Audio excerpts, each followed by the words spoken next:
Okay, there we go. I was muted, and now we're going first of many technical issues of the night, I'm sure.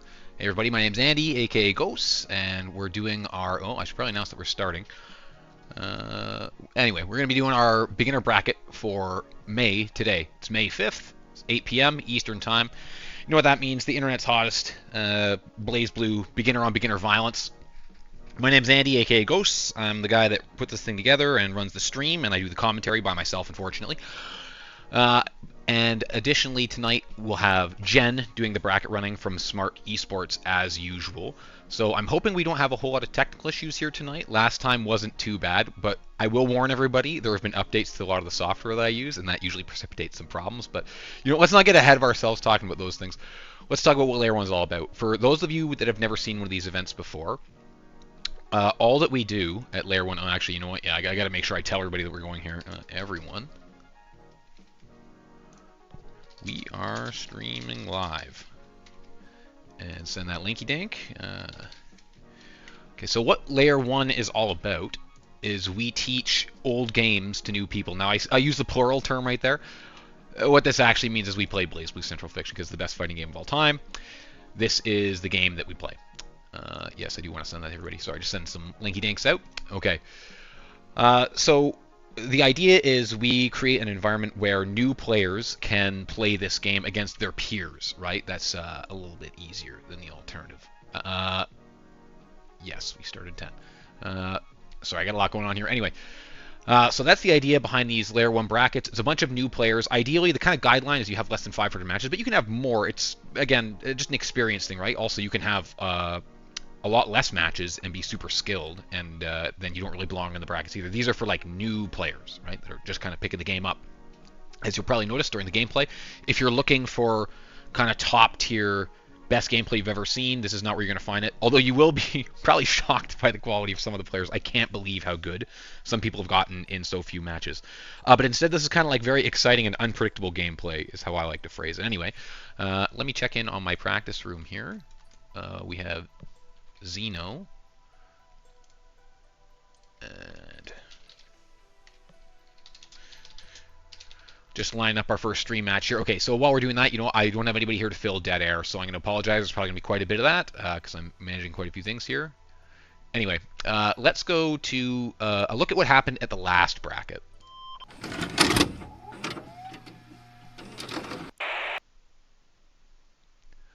So last month, our winner was Axel Lowe. I think I'm going to probably pronounce that correctly, probably. Piloting Platinum. Had a very strong run through that bracket. I think maybe lost a couple games, but certainly didn't drop any sets. It was very impressive. But in general, the level of play here has been escalating over time, right? As you'll see if we take a quick look at our previous top 8. So, as I said, Axel Lowe won. But you see some dedicated Layer 1 soldiers checking in here. Actually, I think... every position except Frutinari, yes, those are all multi-time Layer 1 players. So Zhang is a favorite in... oh, stand by. Zhang is a favorite in every bracket, same with Hollow. Chef is a rising star. Mr. Speeder has been rocking and rolling. Cycling through characters as well. Go ahead and test. Or I'm just getting these guys to do a test game so we can ensure that things work properly when it's actually time to run the games. Anyway, our brackets are getting stacked, but we're still getting lots of new players too. And last time, Axel Lowe was a new player as well. But anyway, congratulations to everybody that participated in the last one. It was a lot of fun. It was very hype. I did enjoy. And we'll close that out. Take another look at our fancy winners bracket here. And then let's see if the graphics actually work for our current event. I did... As I said, Tournament Stream Helper is a program that I use to do this, and it's free, right? So I don't like to complain. But yes, the squirrel stonks are rising.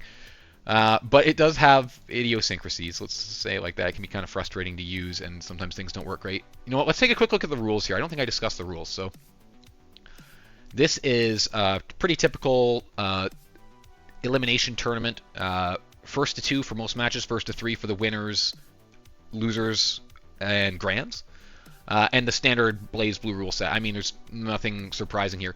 The one thing that I do advise people know is that if there's an issue with connections, which does happen in online tournaments, because we've had significant problems in the past with that. Now there's kind of a codified set of rules for that. So how that works is if you live in North America, your opponent lives outside North America, they win by default. The one player doesn't get taken out of the tournament, they just get a DQ.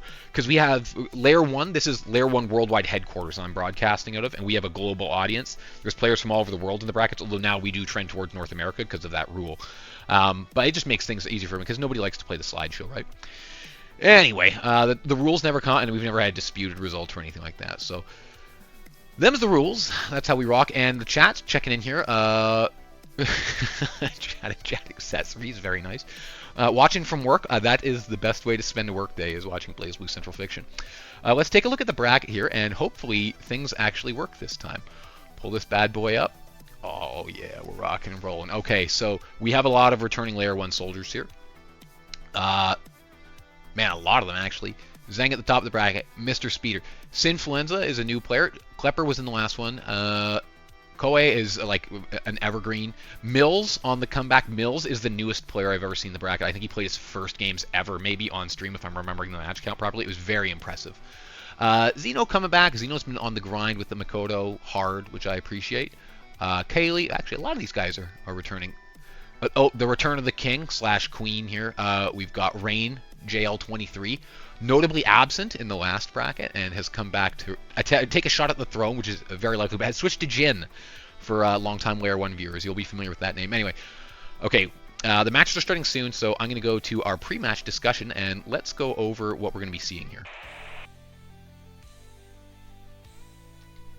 All right, so I'm going to warn everybody, if you've never watched one of these before, I do talk briefly before every single match, explaining what these matchups look like. I'm just going to have to make a quick announcement for these guys here. Because right now, so these guys are playing a match just to test things and warm up.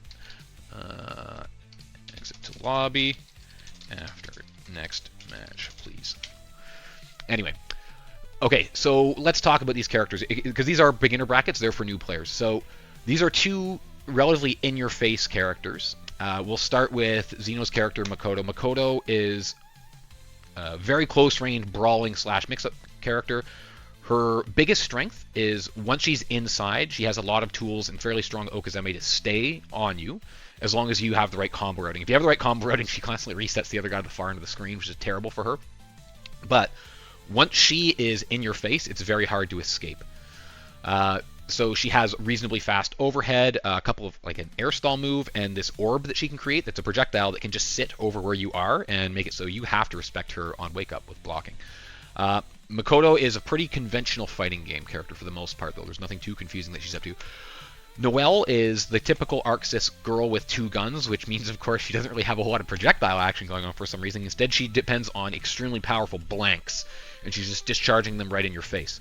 So Noelle has a very fast ground move. Makoto and Noelle are both very fast characters that both want to be close for the most part. Noelle's kind of signature, especially at lower levels of play, is her drive, where she starts kind of flipping around and shooting the guns, and there's an after effect behind her that makes like shadows of her. But what that means is she has a variety of invulnerabilities doing those, and there are a bunch of mix-up moves like highs, lows, all kinds of stuff. If you don't know what the animations mean, it can be very hard to counter them. It's very easy to get counter-hit by her. And she also has a very good jumping drive move where she shoots down at the ground and it hits many, many people. Yeah, it's a very good move. Anyway, so it's time for the bracket to start. Let's get into it. Our first matchup here, Mint Julep versus Xeno Hartfeld. These are both relatively new. I mean, everybody here is supposed to be new. Xeno's been in one tournament. I don't know if Xeno has been in a previous... Sorry, I know Xeno was in a previous bracket. I'm not sure I've ever seen Mint Julep play.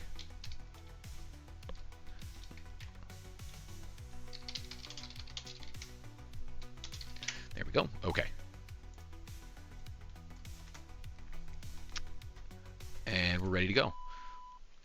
So as I always tell everybody, this game is a horrific Rube Goldberg machine when you're streaming it. I have so many windows open, including like having to manually mix the volume. But you know what? We're doing all right. And you know what? I'm going to even remember to... There we go. Flip that. Well, actually, I think Mint... Yeah, I think Mint was here last time as well. Ooh. Pink skins.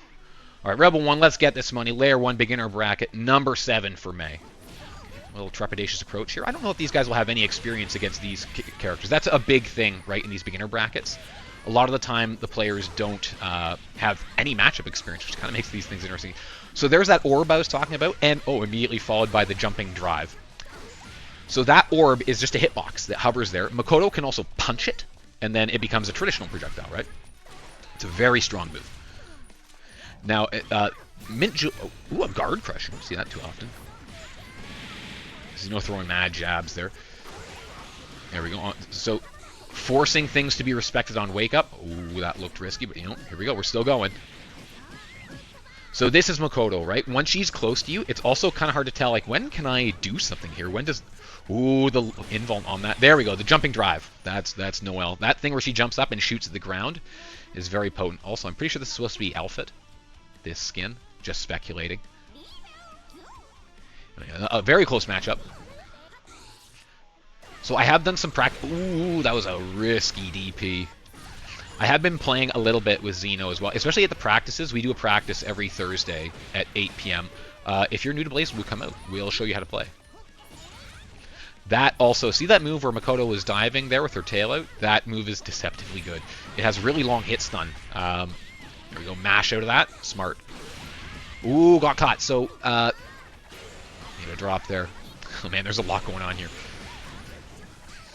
Okay, Mint is playing I'm remembering Mint, I think, in the previous tournament now, and Mint is playing a lot better. Ooh, cool clash there. There we go. Diving punch. Okay. So in this round, if you look under the characters' portraits, you'll see under Makoto, there is the little glowing circle, and then underneath Mint, there's a counter that's currently at 1. That's the burst/overdrive, right? So there's a good chance that Mint actually won't get a burst this round, because Mint burst really late in the last round, right? So burst management is huge in BlazBlue. Now, hopefully Zeno remembers to burst here. There's nothing... It's dying with burst sucks. But it's very easy to do when you're new, right? There's a lot going on in this game.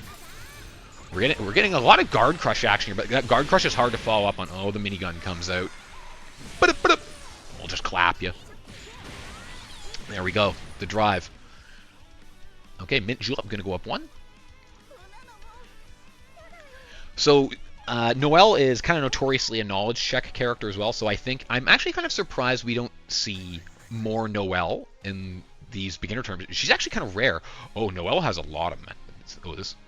Mint Julep has a lot of matches. I mean, it was still close, though. This is what I was talking about, right? It's hard to tell just by number of matches. You know what I'm saying? A lot of it, too, again, is just matchup knowledge. See, so Mint there is going for the very early burst. There's nothing wrong with bursting early like that. But the risk is... So what was happening there was... Oh, man, Zeno's going in. I'm talking about burst theory, and Zeno's playing out of their minds here. Look at these combos! Gee willikers, the health bar turning red. Oh, this is looking very promising. Anyway, so I was talking about burst theory, which is it's really important. It's a very important skill to learn in BlazBlue. So, my experience is you either want to burst very early, or burst when you get hit by a big move, right? But at the beginning, when you're first starting to play, you don't know what the big moves are. Like there, Mint burst when getting hit by one of Makoto's jabs, her 5A. Damage scaling's pretty aggressive in BlazBlue, so the amount of damage that they're going to get off the 5A combo is probably not going to be very high. I generally try to save the burst for when I get hit by a bigger move, which happens to me a lot. Like, if you hear Tao Kaka's voice go, Fatal! That's a good time burst. That was a good time to burst right there. That was leading to probably 2.5k. Interesting follow-up there. Okay, the corner is scary against Makoto because if that spirit projectile thing shows up, the little orb, man, you got no way out. Okay, just bursting to get out of the corner. So, continuing to discuss... Ooh, that was an interesting interaction. Continuing to discuss the burst theory here while we're just being nerds. Bursting for position is a thing, but it's not great. It's a desperation thing. If you're really far behind in a round, there's nothing wrong with just holding the burst till the next round. I would recommend it. Anyway, we got another costume change here by Mint with solid blue. For those that are not used to seeing this variety of colors, this is from the enhancement mod. You need to have that to be able to see these. Okay, so Zeno is learning that Mint leans heavily on the jumping drive. Just block it and punish. Once she hits the ground, though, again, you are guessing. Oh, moved into that. Okay, so that combo route there that moves Makoto to the far end of the screen with the gunfire, that's a dicey one for Noelle, right? She wants to end on top of the other person. Although putting them in the corner, I mean, that's... Oh, that was an American reset right there. Oh, good blocks, but no, command grab. Now, Xeno, don't die with burst. Ah, died with burst. Died with burst. Okay. Well, that's a wrap for match 1. So Mint Julep takes that one. That was every round was, well, pretty tightly contested, right? All 2-1. Not bad. Let's go to our post-match analysis here after I turn the volume down. Stand by. And we'll break down what we just saw there a little bit. So now Mint has a good deal of experience here on Xeno, but Xeno still played quite well. Xeno is grinding in training, I can tell you that, and also has improved a lot. I'm going to be talking about Xeno a lot just because I play against Xeno in the practices, and I'm trying to help him out. Anyway, so the biggest thing there was the burst management from both players, right? I don't want to repeat everything I just said, but those are important things. We also have a comment here from Neo Kevlar about the overdrive. That's very true. So what triggers your burst also triggers your overdrive. We don't see a whole lot of overdrive in these brackets, but I tell people, if that's a skill you can learn early on, you should. The reason why is because it got added into the game significantly later than when I started playing, and I still don't remember to integrate it often, but it's extremely powerful. So when you hit all 4 buttons, what happens is the screen flashes, and your character's invulnerable for a little bit, and then it has enhancement properties for a couple of your character's abilities. But a big thing, too, is it kind of acts as a ghetto reversal, or sort of a cancel as well. You can use it that way. It's a very powerful and versatile tool, and obviously that's, for the most part, better to use to either reverse the situation on your opponent or to facilitate your offense than it is just keeping yourself from getting damaged, right? But that's a skill I encourage people to learn early on. Anyway, I mean, everybody played pretty well there. I can see as well Xeno is sometimes mashing the 5A, because they're not... If you don't have the experience, especially against Noelle, who's a knowledge check character, it's hard to tell when you can escape whenever she's flipping around shooting guns in your face, right? So these are just things that come with experience. Mint, I mean, played pretty well. If I'm remembering properly, again, I'm not sure it was Mint I saw previously, but combo off a throw is a big thing. You want to learn that one, because Noelle is, despite all the mix-up tools, is basically a strike throw character, right? So you want to be able to get the maximum or very good damage that you can get off of a throw. Anyway, okay, I'm going to go to my bracket and see what match is up next. So it's going to be Mr. Speeder and Zhang. These guys are both veteran Layer 1 soldiers. Mr. Speeder is grinding through the entire cast of Central Fiction. I gotta send this link to these guys. Okay. So I'm gonna speak about that for a minute. Now, we've been doing these for 7 months now. And this is our roster of characters that have been played. We are very close to seeing everyone played in these tournaments. And it's possible I missed and or forgot somebody. Now, I believe Mr. Speeder is breaking out the Mu 12. So that'll be a check mark over that one. And then we will be going for Hakumen. Hakumen is the only character that nobody's played, which is shocking. Because Hakumen's based. I love Haku. Anyway, I might pick up Haku. I mean, Haku's weird though, right? He's not an ideal beginner character outside 4C, which is, it's good at all levels of play. Okay, so let me pull up this matchup here. And let's break this down real quickly.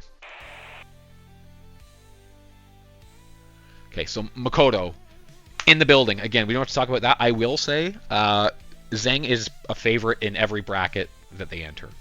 They've been around since the jump. I think they participated in every single tournament. And Zhang is really, really good at this game now. I remember playing like some of their first matches, I think, of BlazBlue in general, and I can't believe how skilled they are at this. So Mr. Speeder, another veteran Layer 1 soldier. Everybody, the diversity pick characters, plays quite a few now. Kind of cycled through all the puppet characters, and now just seems to be filling the holes in that chart that I showed earlier.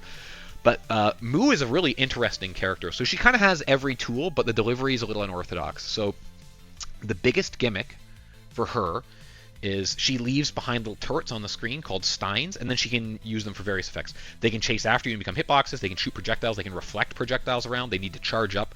She's a complicated character, and she's in that category of characters called Murakumo units, which are these girls with the robot suits on. Now, she is not wearing much of a suit, which is a bit of a point of contention these days, but in any case, Mu is a character that kind of has every tool, right? She has very good infighting capability.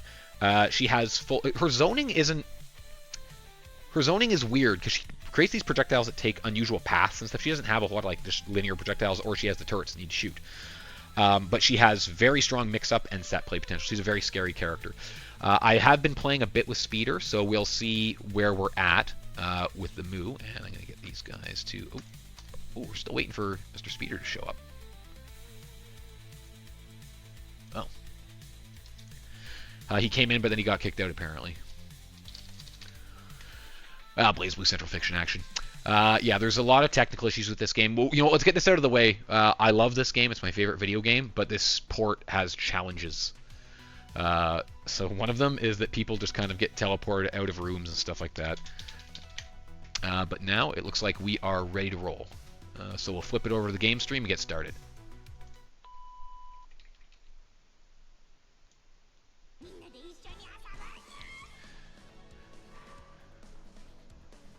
Oh, really? Yeah. Okay. I don't know. I wish I knew what Makoto was saying. Sorry, Makoto. Taukaka was saying when you pick characters. In this game, you can pick the announcer voice. So we'll see if Mr. Speeder sticks with Mu for these matchups. He knows quite a few characters, but Celica seems to be his strongest character so far, and like I'm always behind that with Celica. Yeah, it is just to meet with Noelle changing her clothes and weapons. That's an excellent point. Very true. Okay, Layer 1 soldiers facing off. Here we go. Some of the veterans. There's a fluff discussion going on here. Ooh, the graphics are even in line with the characters for once. Let's get this money. Okay, that was probably a smart burst. That's one thing with Zheng, too. Zheng is not afraid to just let the DP pop, right? He is quite well versed now in Makoto's options, so it's very rare, too, you'll see a combo end on an unsafe choice. So I'm not going to pretend I fully understand what Mu 12 does. There are a lot of options, and they look very fancy. I have... Ooh, that was a very nice reversal super. Wow. That was exceptionally good. So as you can see, too, there's a couple of those little turrets sitting around. They look like... Uh-oh. We're getting some... I think we had a connection issue there, which is odd, because these guys are... not local. Oh, that was Makoto's parry. Okay, a lot happened there. Anyway, let's stay on the turrets. You see those little polygon things that obviously look a little out of place because they're polygons and the characters are hand-drawn. Those are like turrets. So there's a variety of things that Mu can use to manipulate them, and they had those counters on them. Those are the sequence they came out in. Butt drop. Again, one of the nastiest kind of frame trap moves Makoto has. So that projectile there is funny, that sparkly ball. It comes out, it doesn't move very fast, and it will always track up or down. That's what I was talking about earlier. She doesn't have like a conventional arc on a lot of the projectiles she throws. This is a Zheng round right here. Zheng going ham. Didn't finish things off. And the mix in the corner. Now Zheng was a... Man, Mr. Speeder's got that reversal super on lock, though. And that's a huge skill to have. Now, talking about reversals, though. Let's get it popping. All right. I'm feeling pretty good, actually, about the Mu gameplay here from Speeder. But I think we're going back to Celica. But you know what? I mean, we had to say it at some point. Makoto stocks are ascending. Oh, we're looking at a switch here. Now, he also has the Pocket Relius. Aura? All right. I mean, yeah, we got multiple Reliuses popping off here. It's the shock of the chat. 54 matches, eh? That's, we're reaching the expert levels of play at that point, I believe. Okay, so let's talk about Relius real quick. Relius is one of the most interesting characters in the game. His concept is simple, right? Look at him. He's just a man. He's hanging out. He's doing his thing. But he can also summon his wife to come fight with him. So Relius becomes kind of like a tag character in one guy, right? He can call... Think Marvel assists. So when things are getting hairy, he can call his wife out to do some of the fighting for him. Now you can see the gauge above Relius' super gauge on the right lower hand side. That's the health of his wife, right? When his wife runs out of health, then she can't do anything anymore. She also has to be on screen. You actually have to summon her to get her to do anything. And then when she's hidden away in the wife abyss, I don't know what you call it, she recovers health much. I don't know if she recovers health at all when she's on screen normally, actually. And you can hit her, right? You can beat the wife. All right, and that's a wrap. I don't know. I think this is probably going worse. I don't know how this matchup traditionally goes. I know Makoto is considered generally to have a lot of challenging matchups because she's a pretty like fair, traditional fighting game character, right? Like, but what's fair in BlazBlue is, yeah, it's not the same metric as other games use. Bonk. Like that move where Makoto spins, I think it's her 3C. I don't actually know what's going on there at all. Sometimes she does nothing out of it. Sometimes there's a low. Sometimes there's an overhead. I guess it's just kind of a Rekka thing. Oh, that was very nice. So, big thing in BlazBlue as well is you can Roman cancel out of invulnerable supers, which is not a common thing in games anymore, right? Generally, Relius wins this generally. Yeah, I would expect as much. Relius has a very good matchup spread. He's a very strong character. On the other hand, we've been talking about this a lot in the Layer 1 Discord, which you should join. I mean, there's no argument. The stocks are rising. Oh, I forgot to adjust the scoreboard. Well, let's just do it now. I mean, it's as good a time as any. All right, and that's a wrap. Volume down and post-match analysis. So there we saw 3 characters. I don't really have any insight to offer Zhang because Zhang is better than me at the game a lot of the time by now. Speeder, because he kind of switches through characters, it's kind of hard for me to really tell him much of anything to do right. And like he knows how to play fighting games. He's here for the S&G. He beats my ass in Grand Blue on the regular.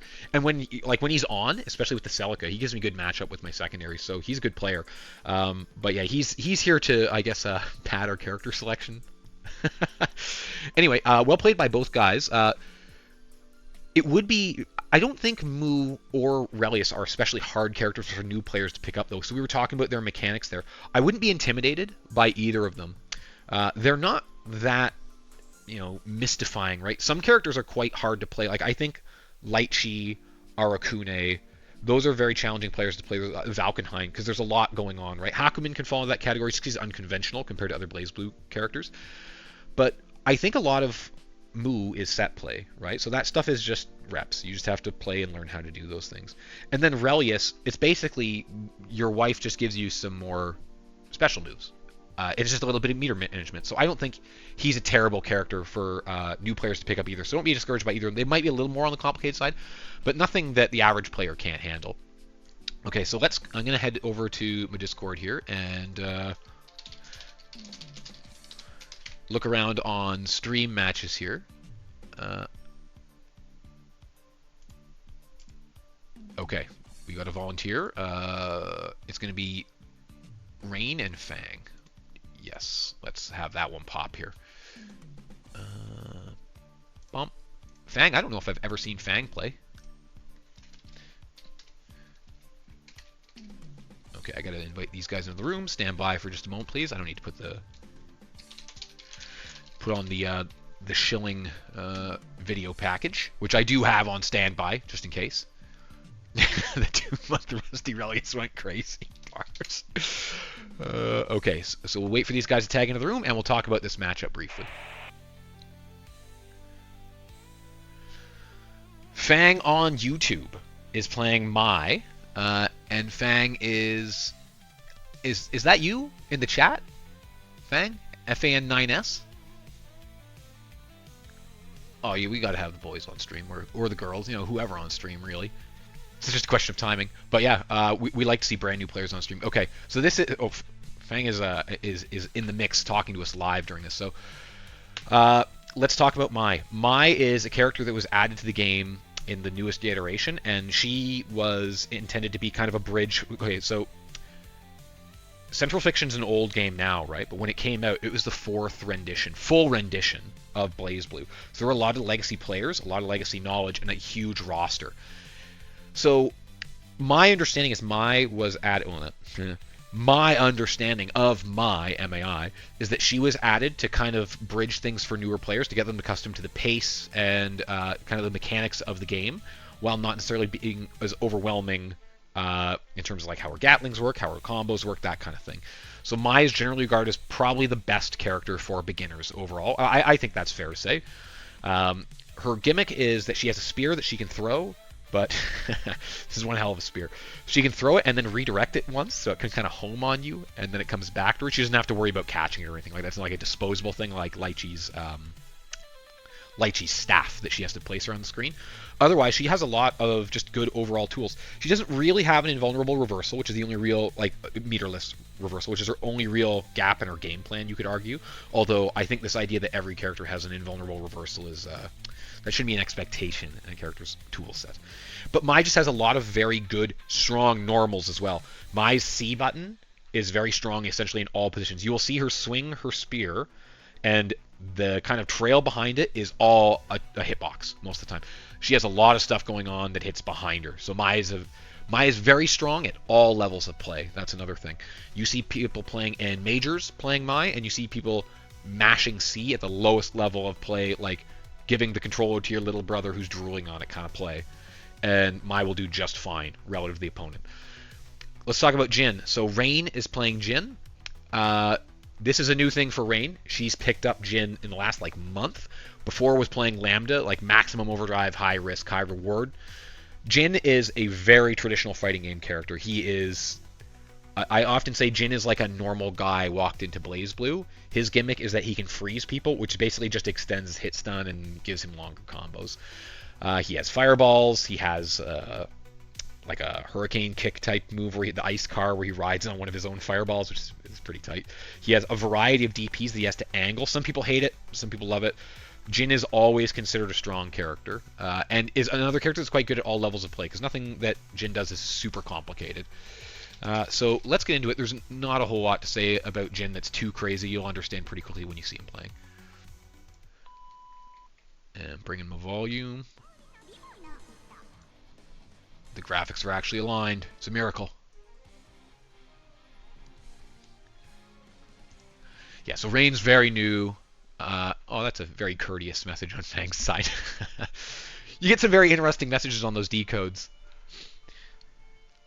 This is another matchup I don't really know anything about. Again, these are both pretty traditional fighting game characters. Okay, so we have slightly sunburned Mai on the left, and we have Order Soul, I guess that's Kai as well, on the right. I know left and right, I swear.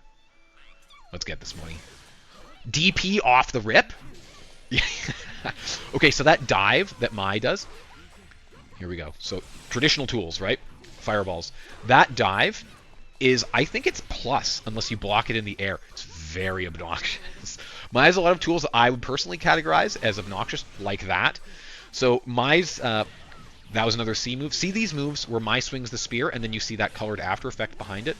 Those are all huge hitbox moves. They have a lot of coverage. So the theoretical weakness of Mai is that if you understand what her attack sequences look like, they're more predictable, right? She only has overheads and lows at specific points. I can't remember what they call variable arts is the name of the system. The Snowflake is evil. That Snowflake. Jin has unique meter management mechanics. No, he doesn't have that anymore. Okay. Jin can spend, I'm pretty sure it's 25% of his meter on the Snowflake, which puts a hitbox out that creates the freeze effect. Remember that thing that Makoto could put out? The little orb that was like a hitbox? That's Jin's version with meter. Wow, look at that. That was a good escape. Jeez.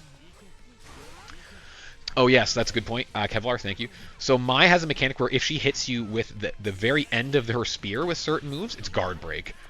I agree with Tipper. I don't think she really needs it, but I mean, it's there. So it does encourage spacing, which is good. Wow, the Snowflake just ate that charged spear there, right? Oh, okay, so that move, when Jin kind of pulls the sword out of the scabbard in the dramatic kind of like a Jubei Ninja Scroll pop style, those are usually his DPs. Okay, so that was Jin's Exceed Excel, which for some reason is way better than most people's. So let's talk about Exceed Excel. We were talking about Burst before, right? The little orb underneath the character portraits. when you activate, this is where Blaze Blue gets complicated. When you activate Overdrive, which consumes your burst and puts you into that kind of install state for a limited amount of time, you get it longer the more hurt you are. You can also hold down those 4 buttons or hit those 4 buttons again to get a super you only have when you're in overdrive. If you just hold them down from activation, it comes out really fast, and you're usually invulnerable at the beginning. For some reason, Jin's does more damage than most people's. It's really, really good. If you can end combos with it too, it gives you this thing called active flow where you do a little bit more damage. Anyway, just all you really need to know right now is Jin's is very, very good. Okay, we're seeing some Mai pressure here. Oh boy. Don't want to hit buttons too much on Wake Up against Mai, because again, she has... Oh no, that's a... Okay, let's talk bad bursts, not to single anybody out. Bursting in the air, if the opponent is not right next to you, is really risky, right? Because bursts in this game are hit. That little shockwave that comes out from around you is a hitbox. If that doesn't hit the opponent, the burst whiffs, and you just fall to the ground, you can't do anything, and you... Oh, we're down to the wire here.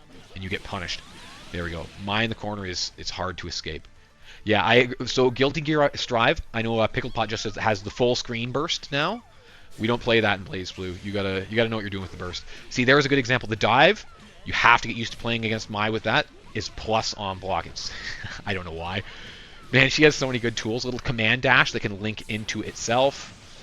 She has like a parry stance. She's got a lot going on. She's just a really good character. Okay, that super is not quite a reversal. It can be hard to punish for some people, but there we go. Let's see the combo rating. Look at the damage rack up. So in Blaze Blue, a good combo is anything that kind of breaches 3,000, I would say, without using resources especially, right? Okay. So charging the spear, she can then choose to angle it. The other thing is when it's fully charged, it guard breaks unless you're barrier blocking. Now, barrier blocking in Blaze Blue is if you're coming from Strive, you can do it a lot less judiciously, right? That's a good burst. Oh, caught! That wave of ice thing, the hitbox is much taller than it may appear. It comes out very quickly. Yes, that's true. In Overdrive, the other person can't burst. That's a huge consideration, especially at higher levels of play. You can steal rounds that way. Nice. So, important thing here, good awareness on the side switch there with the throw. DPs. Oh, that hurts. So the snowflake consumes meter, right? When the other guy rolls away, it sucks. Anyway, DPs. As new players, a lot of people are tempted to either DP all the time, or they never DP because they're scared to get punished. You have to establish the DP. You have to use it at some point, right? Because otherwise, people like me will just mob you on Wake Up as maximum disrespect every time. We are down to the wire. Oh, overdrive on overdrive violence! This is clutch. Oh my goodness. Oh no! Oh, huge whiff on that DP. Rain gambled and lost it all. Close games. Love to see it. Okay. Oh. For a second, I thought that Rain was going to switch back to the Lambda, but I don't know if the Lambda is rusting out now, right? It's a very real possibility. I think Rain might have taken like a month off playing altogether, because I didn't see her in the Discord. But who knows? Maybe people aren't filling me in about everything they're doing, too. That's a distinct possibility also. Okay, 1-all here. Oh, for the early... So that was extremely good. So Fang has learned to overdrive, right? What you saw there was the overdrive... Ooh, wrong DP. So that's the thing. Jin's DPs are angled, right? So you can choose the wrong one. He has an X DP that I think covers most angles. Man, that's a big wake-up risk there.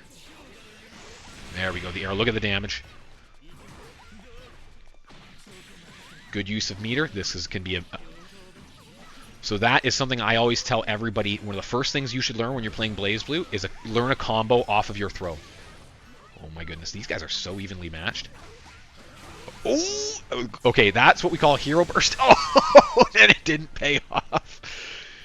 So bursting at the very end of a round like that is a treacherous move, right? I mean, if you believe in yourself, go for it. But there, yeah, the spear got mogged by the ice wave brutally too. Okay, so now cornered. Okay, Fang demonstrated there. Very important fundamental system in Blaze Blue that a lot of people don't learn until it's a little late is the recovery system, which is very intricate. When you're knocked down, you have the ability to roll. Rolling forward is really risky. Standing still is the safest. Rolling backwards has some measure of safety. Oh, that was a quick one.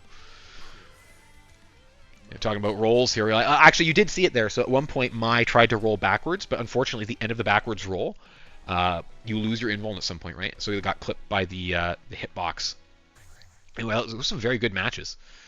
We don't actually see Mai in these brackets as much as I thought we would. You see a lot more S, who's another very beginner-friendly character that they added here. Anyway, that was very, very good match, very competitive matches. So we were talking about recovery there, which is important. I kind of want to say burst management again, although that's an easy thing for me to fall back on. I gotta say Fang plays really well, much better than the match count suggests. I'm assuming Fang, are you still in the chat here? Can you hear me? Maybe not. I was gonna ask if Fang plays other fighting games because the fundamentals look very, very good, right?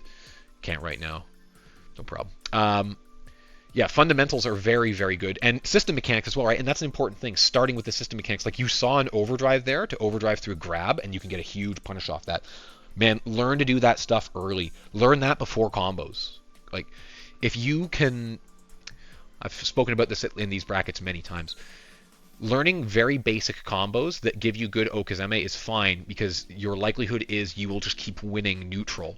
And then if you understand the system mechanics, that leads to more neutral wins, right?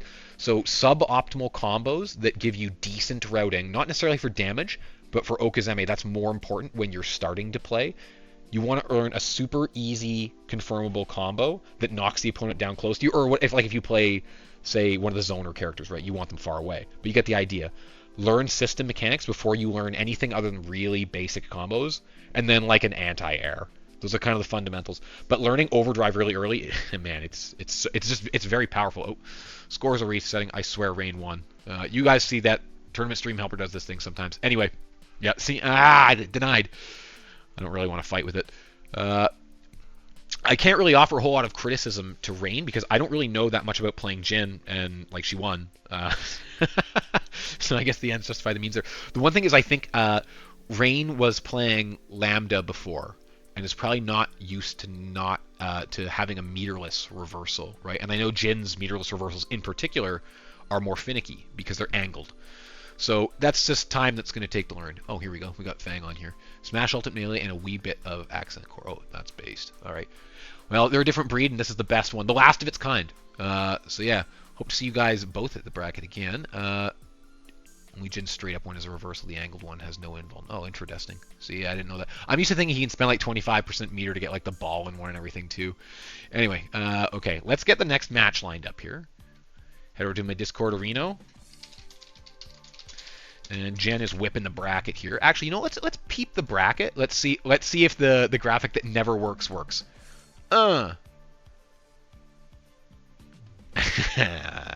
course it ain't working. Yeah, it don't never work. Okay, so I'm gonna pull up the bracket here, the Ghetto Vision goggles. Hopefully it's aligned so you guys don't see all the weird tabs I have them. Here we go. Oh man, we're rocking and rolling here. Okay.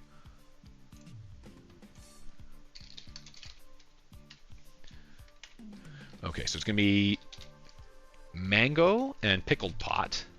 Pickled Pot I have never seen play. Man, Jen is whipping this bracket. We're down to winner's quarters already, and the losers is advancing nicely. Okay, so now we're going to wait for these cats to pop into the room, and let's have a look at what this matchup is. I've never seen Pickled Pot play. 3Ps. Right, Relius, Aura Maxing. Okay, let's talk these characters real quick. So, Relius. I already talked about him a little bit because Speeder took him as a sub.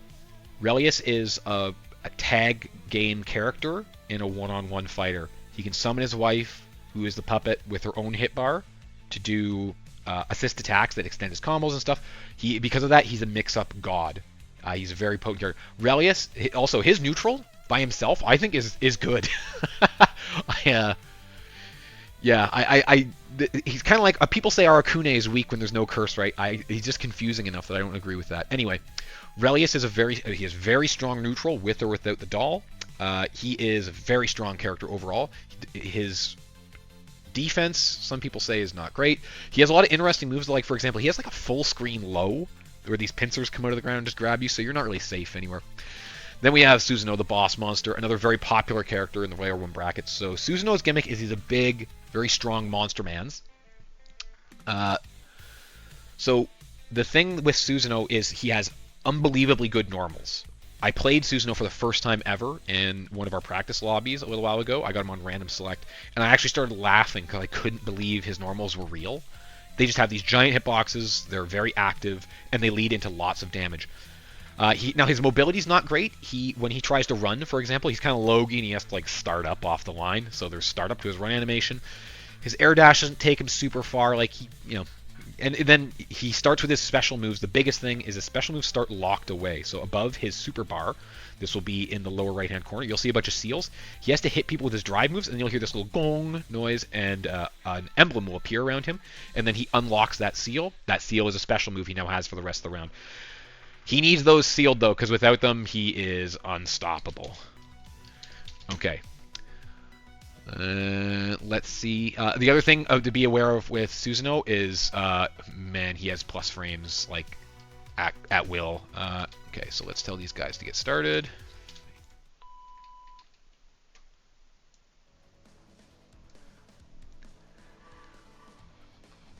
So I'm confident this is Pickled Pot's first appearance in a Layer 1 bracket. Mango, I can't remember if the last event was there first, but either way, Mango's been in the practices and like is playing nice. So I'm quite interested to see. I don't know. Like, this is another matchup I don't really know anything about. I love seeing Relius though. I mean, I'll be honest. I pretty much like all the characters in this game. You're gonna hear me say that kind of stuff a lot. Okay, these are both outstanding tags on the decodes as well. That hot dog, man. I don't have a Costco membership, but when I go, you know what I'm saying. Anyway. Ooh, I like these colors. I'm interested to see how Pickled Pot is going to use the doll here. Right? I don't know anything about playing Relius. I don't know if I've ever actually picked him.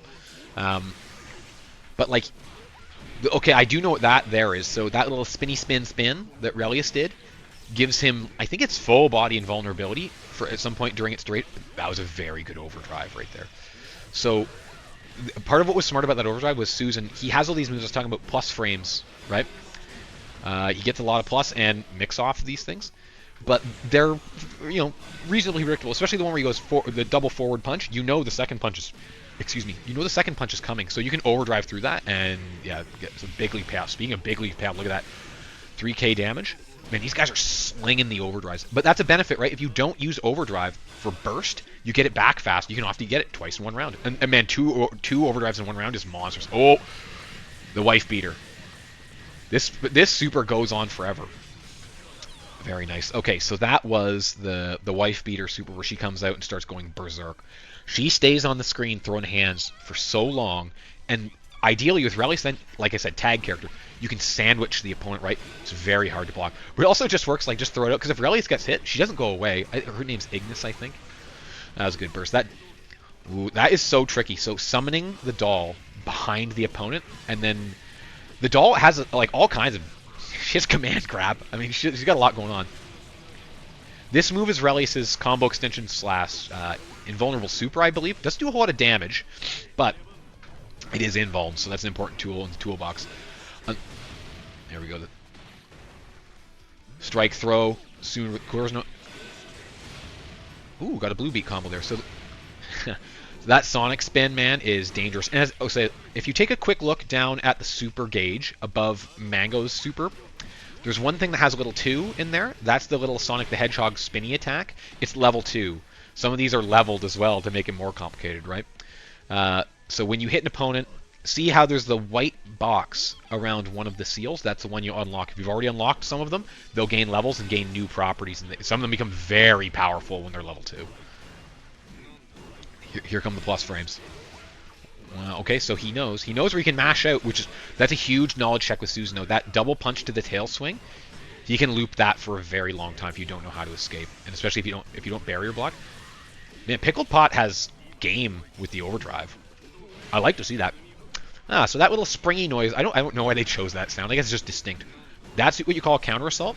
So in Blaze Blue, you can spend 50 meter while you're in block stun, and you do that thing where you push the opponent, like a guard cancel, right? Dead angle, whatever you want to call it. Some characters need a lot more than others. Now, Susan, if he doesn't have his DP seal unlocked, it is... You can only block Relius for so long. I guess you can only block any character for so long. But yeah, you don't want to get mixed. Very nice. Bonk. Oh, I got him flipped. Sorry about that. Flip them graphiques.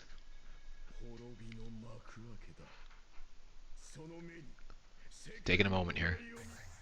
Considering our options. Yeah, Relius can just kind of mix you up forever. It's hideous, but it's. I mean, I'm sure if you're playing, it's exhilarating. I keep having that thing where during the intro, I expect because I see Hakumen there at the top of his head, I think, oh, somebody's playing Hakumen. No, still hasn't happened. Okay, another big thing to watch out for with Susanoo is when he jumps, air dashes especially. If a Susanoo, see that downward axe kick with the little paint kind of effect after it? That move is... It's something else. Yeah, it has a huge hitbox, it's very active, and it leads to excellent damage. Because that was an early burst there. However, it did earn the corner, right? Now, I was going to say, counter assault is coming here. Oh, that was a good anti-air. That Relius has one of the best anti-air games around. Ooh, I don't know why he did the spin there. That might have been a misinput. Oh, Mangla's done a good job there reversing the situation, getting out of the corner. So Mangla is a very new player. I saw some of their very first games, but it plays very well. There we go. Counter assault coming from both players. These guys both understand the system mechanics. Also, a lot of Relius' moves are kind of inherently funny. Like that little slap that he does to your knee.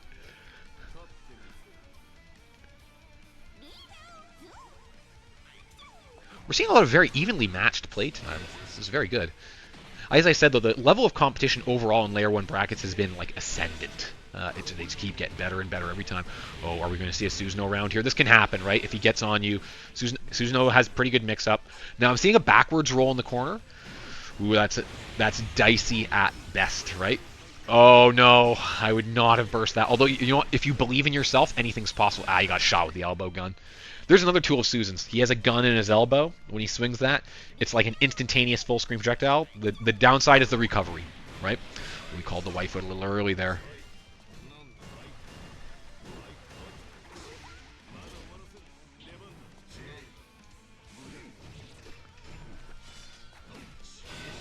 Good blocks. Wow. I'm seeing so when you see the characters flash white, that's an instant block, right? That means you timed the block. Ooh, it's just a little. I could see the input happening there. He didn't buffer it during the wake up. It was a little slow coming out. Oh, he is Relius is spending a lot of time alone here too, which is, man, that's so risky. Ooh, a crush trigger. I don't know what was going on there. I think again that may have been a misinput. Good anti-air. Oh, got clapped. Okay, counter clap though. The wife beater is out. How long can we make this combo go on for? Going into overdrive, it's all in. Pickled Pot has very little health, but a lot of offensive resource here. The wife gauge is filling up very quickly. The damage is stacking up. Could this be it? Not with that burst. Ooh, we're down to the wire. Wow. Anti-air wilding out there. That was very nice. Gee whiz. 1-1. This is a good matchup. I don't get to see this one too often. So Relius, that move where the doll's hand comes out of the ground, right? I don't know. That's not the doll, right? That's his wife. I don't know what you call that. Anyway, one of his toys, whatever you want to call it. This guy's a weirdo. Also, how does he fit all that in the cloak? Anyway, so that one where it comes out of the ground, kind of punches up with 45 degree angle. The hitbox is massive on it. It's deceptively large. It's kind of like Carnage Scissors. So it'll hit you. You might not be expecting it. Okay, little combo here. Ooh, early burst as well. And he didn't get a seal. So this is another consideration when you're fighting Susanoo. When he pokes... There's the command grab. So evil.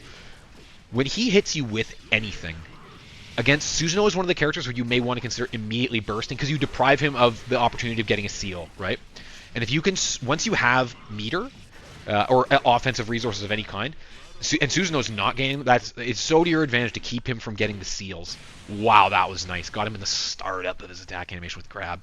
Very good. Yeah, Relius is... He looks mad fun.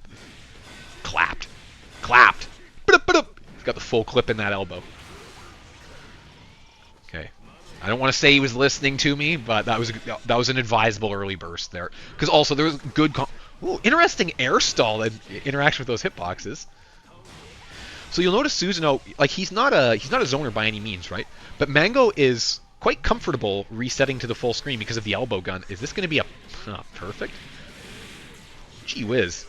Okay, now these guys are just throwing hands. It's all gas. The other thing is Susanoo, he can gain a seal at full screen. I don't remember what the input is, but it was one of his direction plus drive. He doesn't have to be hitting you in combo. Because a lot of the drive enders, too, they're unsafe, right? So, mind you, it can be worth it to give the opponent their turn back to get a seal. Actually, it often is for Susanoo players. But there's a lot to consider when you... I mean, Susanoo... Ooh, I thought we were going to see a poke into an overdrive combo there. So Susanoo is a gorilla. There's no question about it. Like, a lot of plus frames, a lot of just very good, strong normals.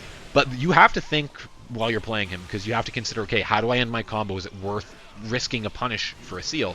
Which seals do I have? Which routes can I use, right? He's not brain dead by any means, despite what I would... the propaganda I would spread after I'm seething because I lost with Susanoo.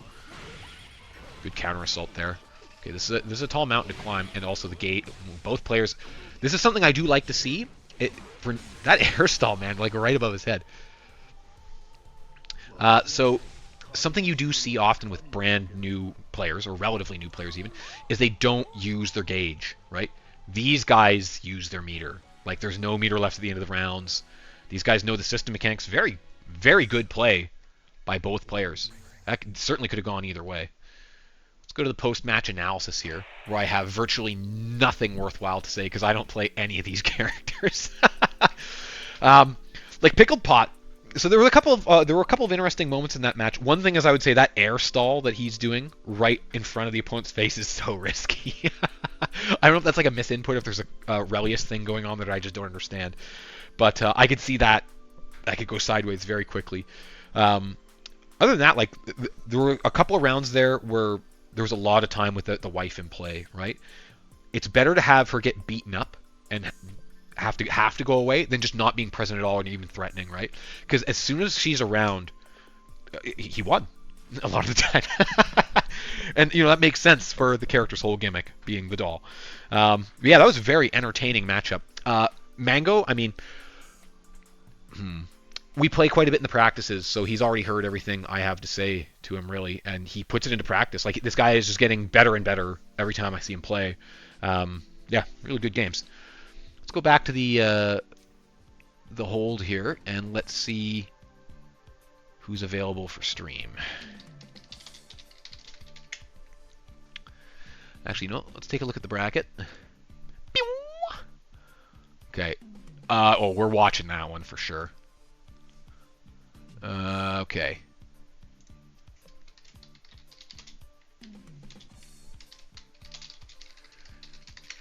Oh no, you guys are seeing how the sausage is made. Hide, hide, hide. Let's go to something else. Bonk. I should probably start shilling shortly. Okay, we're going to see two of Layer 1's strongest soldiers going at it here. This is a match of people... I don't know if we've actually seen these guys play against each other before.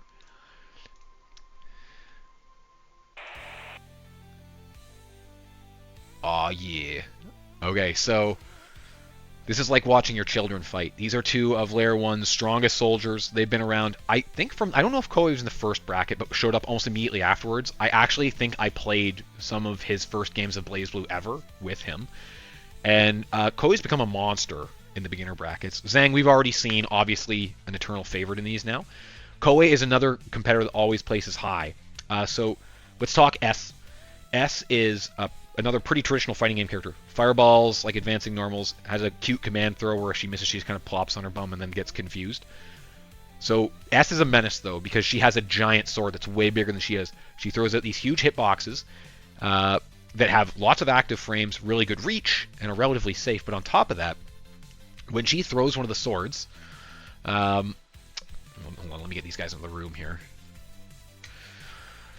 When she throws some of those slashes, you'll see she leaves a crest behind, and then the crest is like a trap, and that will become a hitbox in due time as well. So S kind of has every tool. She has a very good DP. She has multiple fireballs from different angles. She has pretty strong mix-up. S is another character that you can categorize as being strong at all levels of play, right? From the very beginning of the game all the way up to the highest levels, people are going to be playing S because she just has a toolbox that's very good. She's another character that was added in the newest rendition of the game, which is now like 11 years old. So it's not that new. But yeah, she's very well equipped to do everything. Another thing is she has a little power-up where the crests become better, and that becomes like a combo extender. Both these characters are very well versed in their characters, so we can expect some explosive play here. Go ahead, boys. I will shout out Koei's training routine. I don't know if it's pronounced Koei or Ko or what. I don't know how any of these names are pronounced, but it works. There's no question because I've gotten to see it happen over time, right? What Koei does is he plays the combo trials every day for 10 minutes like a time trial and sees how many he can complete and how fast he can go through them. And it works. Like, this guy is a monster with conversions now from many like unusual angles and situations. Can convert all kinds of stray hits into good damage combos. So in this matchup, watch for how Zheng is going to close the gap. Koei will probably try to play lame and throw fireballs. Zheng is going to have to respect the fireball game. Here we go. So as you can see there, Koei can throw multiple fireballs, and then when they compress, their properties change and improve. But Koei can play DP. Ooh. Okay, so that DP there was probably ill-advised. When you get hit by a DP, nothing is going to come after it most of the time, right? Some characters can RC, but then just wait. Oh no, the butt drop! Reset in the corner. Okay, this can probably be the end here. Zheng knows combos that end in super. Yes. Yes. Bam. With the big punch. I wish sour pudding upon us. Oh, that's cruel. She didn't do anything wrong. She also has a really cool haircut. Oh, that was a risky opener there. Okay, so you saw there Zheng had to be respectful while the crest was on screen, right? When S jumps and throws that circular crest, man, you have it's very powerful Okazame, but it's also very strong spacing control. Now, this is kind of the worst possible scenario. Sorry. Oh, good escape there. Well, that was interesting. A guard crush trigger. Zheng is like an assassin. Once you're in the corner, you are in a lot of trouble. Watch the mix. Dually fireballs. Oh, it could be turned around here. There's a lot of offensive meter. Koei doesn't have overdrive.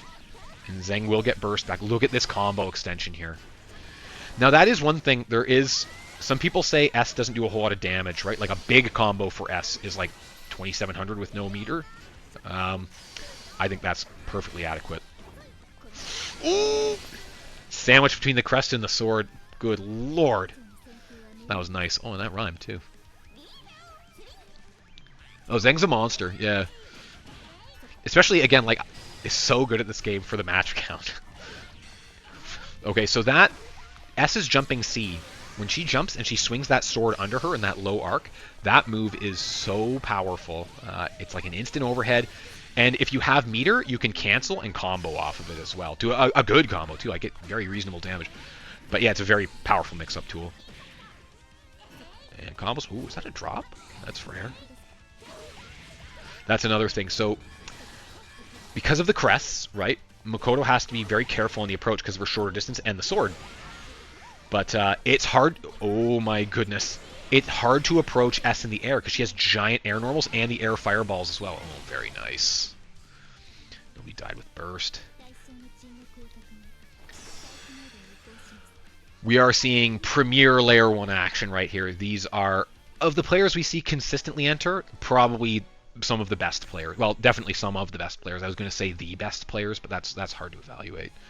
And there's a lot of variables too, right? Like matchup knowledge. As you can see, Koei, so people will say, oh, he's way over 500 matches. I can verify this guy is brand new from when he started. He's just been grinding. Like he's putting in the work, and it shows. He plays like a monster. I know these two have played in the practice. That was an excellent anti-air. And look at the conversion too. Now so see where S rolled through Makoto, and that cost Makoto a lot of progress. Like, Makoto has to fight for every inch to get inside, right? That's a big thing in BlazBlue with the recovery. Oh, good block. if the forward roll is risky, but it can put you through the opponent. And in a situation like this where Makoto wants to be in your face, there we go, establish the DP. Anyway, it got Koei out of the pressure, right, which is huge. You calculated risk. Now, something you can do to catch those rolls is like an advancing low that's low commitment, right? Like most characters, 2B is very good for catching rolls. Oh my goodness gracious, look at this. Ooh, see the forward roll again, man. Koei knows the roll game. That was one of the first things I went over with him. I'm not claiming credit, I swear. But again, these are like my BlazBlue children.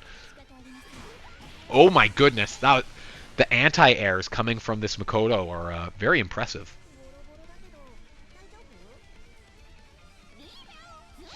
Both these guys have very nice combo games. Okay, peep the Okazeme. So see the crest, right? Again, gotta respect. The burst for the corner there, never a bad play, and there's a crest out. That was smart. So there was a lot going on there that made that hard to block, right? Because when S does that little jumpy, flippy thing, that can also be a command grab. Although I learned today that you can tell what she's going to do. She's either doing an overhead or a command grab that only hits standing opponents. Oh, see, that didn't continue the run-up. That was smart. I don't think he can kill here, but it's going to be real close. He's like 1 meter. I think he's... Because I'm pretty sure Makoto can back-to-back super. Oh my goodness, this is tight. Counter assault, that was smart. Ah, DP! Always let the DP rip. Always. It can never go wrong. Very good matchup, man. These guys are familiar with each other as well. I don't think they have beef.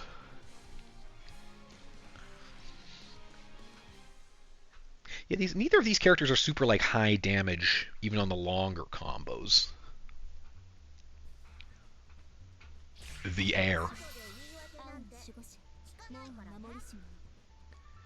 This is a stage, I'll say before they start fighting.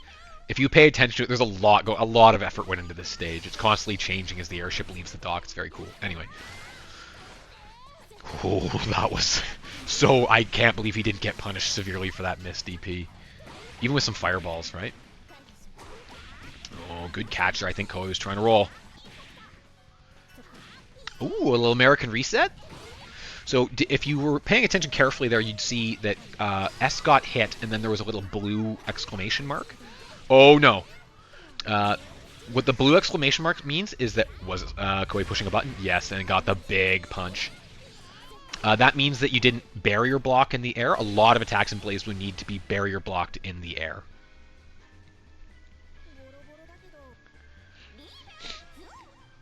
Well, I was yapping about barrier blocking.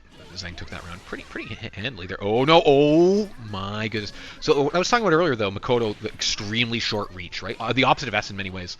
That makes little things like that, like most characters could have easily punished.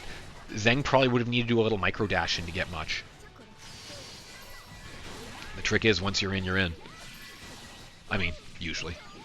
Look at these combo extensions. Look, we're rocking and rolling.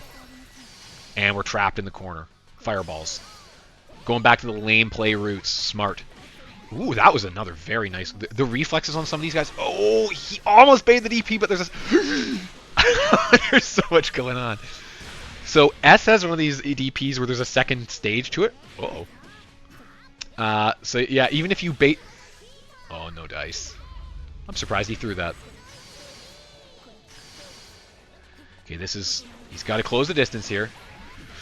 Wow, that was insanely risky. But, okay, that's the Exceed Excel right there. So, WoW and Overdrive, just hold down all 4 buttons, you get an easy peasy super. That was dope. Okay, so Zheng's got a huge Overdrive advantage here this round. So, I can't tell if he's going for like a run under reset there or if that was a drop. Because I know he does know like a run under reset. Oh, this... Oh, the resets are coming out now. This is what I was talking... I hope he's not listening to me because I give terrible advice. Other than let the DP rip. Ooh. So look at all the mobility tricks here with Makoto, right? It might look like he's not necessarily going for the longest combo possible. I think he is going for the resets, because it's possible, too, this is new tech that Koei's not familiar with. As I've said, these two know each other. They've played a lot in the practices. I think a button was pressed. The big punch. Oh, big punch. So good. Never question it. The big fist. Oh, good stuff. All right. Bring down my volume. Go to my post-match analysis. Oh, I hope everyone knows it's first too, because it's only semifinals. Yeah, as you just saw, like these guys are really good players. They're both better than me, so I can't really provide any incentive. So watch if you want to learn, watch the VOD. Like again, burst management. I will say there was bursts after like getting hit by DPs and stuff. That's generally not worth it. I'm sure there was a dropped combo here and there, but like that's normal, right? Especially tournament and online play. But yeah, man, these guys both have like very solid understanding of the neutral. They understand the characters' tools. You saw almost every tool those characters have used in every match, right? These guys are some of the kind of most evolved Layer 1 players at this point. It shows. It shows when you show up, you play lots of games, you go to the practices. Like these guys are just constantly getting better. And it's not showing the scores properly, but you know how we rock. Zeng handled that one. Let's go and find out next match. Let's see what's available for the Streamerino. So we're going down to the losers bracket here and taking a look at losers round 4, where we are going to see another player I've seen play before, but never in one. It was at a practice. So this is going to be, where's my pre-match? Instant fan favorite, Glorp, and Pickled Pot. We just saw Pickled Pot. We know the scene. Relius action. I imagine this matchup is potentially very challenging for Jubei, though. So Jubei, let's talk about Jubei. So he is a cat man, and he carries around swords, and he's kind of like a ninja. Jubei is a very traditional rushdown character. He wants to be in your face at all times, mauling you. He has some tricks, like a hairball that he can throw, a big fireball thing that bounces along the ground and forces very unfavorable Okazeme options. He has an install that enhances a bunch of his moves' properties and gives him combo extension. But for the most part, he's a pretty normal, up-in-your-face, beating-you-up kind of character, right? Of note is that he's really small because he's a little cute cat man. So his run, in particular, actually lowers his profile even a little bit more, so he goes under some projectiles, which is really nice. He has outstanding air mobility and very good air normals. He has some very good long-reaching pokes. They don't always need the best conversions for damage, but he has a good like air game, ground game. He has a unique attribute as well. If he's running and he runs into the opposing player, he side switches, which is very disorienting, both for the player if they're not used to it, because that's why I can't play Jubei, but it's also disorienting for the opponent, certainly. So he has a lot of very strong mix-up options. On the downside, he has virtually no defensive options of any kind. So once he is the one being mauled, it can be trouble. He has all the system mechanics, of course, and I think one of his supers is a reversal of some kind. But yeah, Jubei's he's like the only character that's DLC. So he's also probably the least. Well, no, he's not the least commonly played character. That's probably Valkenheim, but he's not commonly seen. So there is definitely matchup stuff with him. Less player familiarity, mind you. That plays less of a role in like these beginner brackets because in general people just know less. Anyway, let's go to our game stream. I don't know if I've ever actually seen Glorp play. I know when he came into the Layer 1 server, everyone was going crazy with Glorp memes, and yeah, it was good stuff. I mean, who doesn't like a good Glorp meme? And ideally, I'll dig up that image that Zeng posted. It was very good. Anyway. Okay, this is our losers round 4. We're not even in the quarters yet on loser side. Oh god, toxic green Jubei. No, I agree with name pending. The Jubei's 2B is a very strong button. Okay, now if I'm remembering, Glorp was like brand new when they first showed up. So this is already looking very promising. Oh, the defense is on point. So that when you get sandwiched by Relius and his wife, it's like a swingers party. I mean, that sounds good initially, but like the real thing, it can go sideways very quickly. Too many parties, you know what I'm saying? Oh no, and the wife got knocked out. She got slapped around a bit there. It happens when you let strangers into your home. Also, Jubei, not the best reputation on the domestic front, if I'm remembering BlazBlue's gibberish lore properly. He went to the Springfield power plant. Very nice. If you get, you know what? If he takes off the eye patch and he has 2 eyes under there, you know that's what's popping. Okay, there's the orb. See that fireball that was just kind of bouncing around there? Because it has a non-standard trajectory and it moves slowly and it's actually quite large. It's a very powerful... It's not a great like screen control tool because you can navigate past it because it's slow, right? It's very powerful against opponents on Wake Up. Oh, this is the second time the doll's been disabled in a single round. That was a heavy offense round there.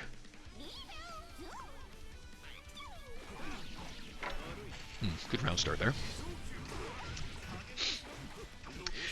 It's interesting that Glorp, he throws the fireball like almost as a neutral tool. I'm sure there's upsides too. I don't know anything about playing Jubei. His backdash is so fast. It covers a lot of ground. I don't know if it's like quite Murakumo level. Nice. Pickled Pot definitely knows that Relius' knee slap is like a solid panic button, right? Like if you're not sure what else is doing. Ooh. Okay, I wouldn't have expected a back-to-back throw there, but you know what? If your opponent doesn't expect it, it's probably a good idea. I see, interesting. So he throws it, and then he just runs. So I guess it's covering the vertical space, right? Just leaving them nowhere to get away, and then he's working him into the corner. Like, this is the Jubei game plan. I mean, the corner is dangerous against... Oh, interesting. I've never seen people throw the Jubei fireball like that. But it's working. Uh-oh, this is the scary bit. He survived. Pickled Pot may need to throw in Relius' overhead a bit more during the sandwich situation. Yep, that one right there, little scorpion stinger that comes from the top. Very nice.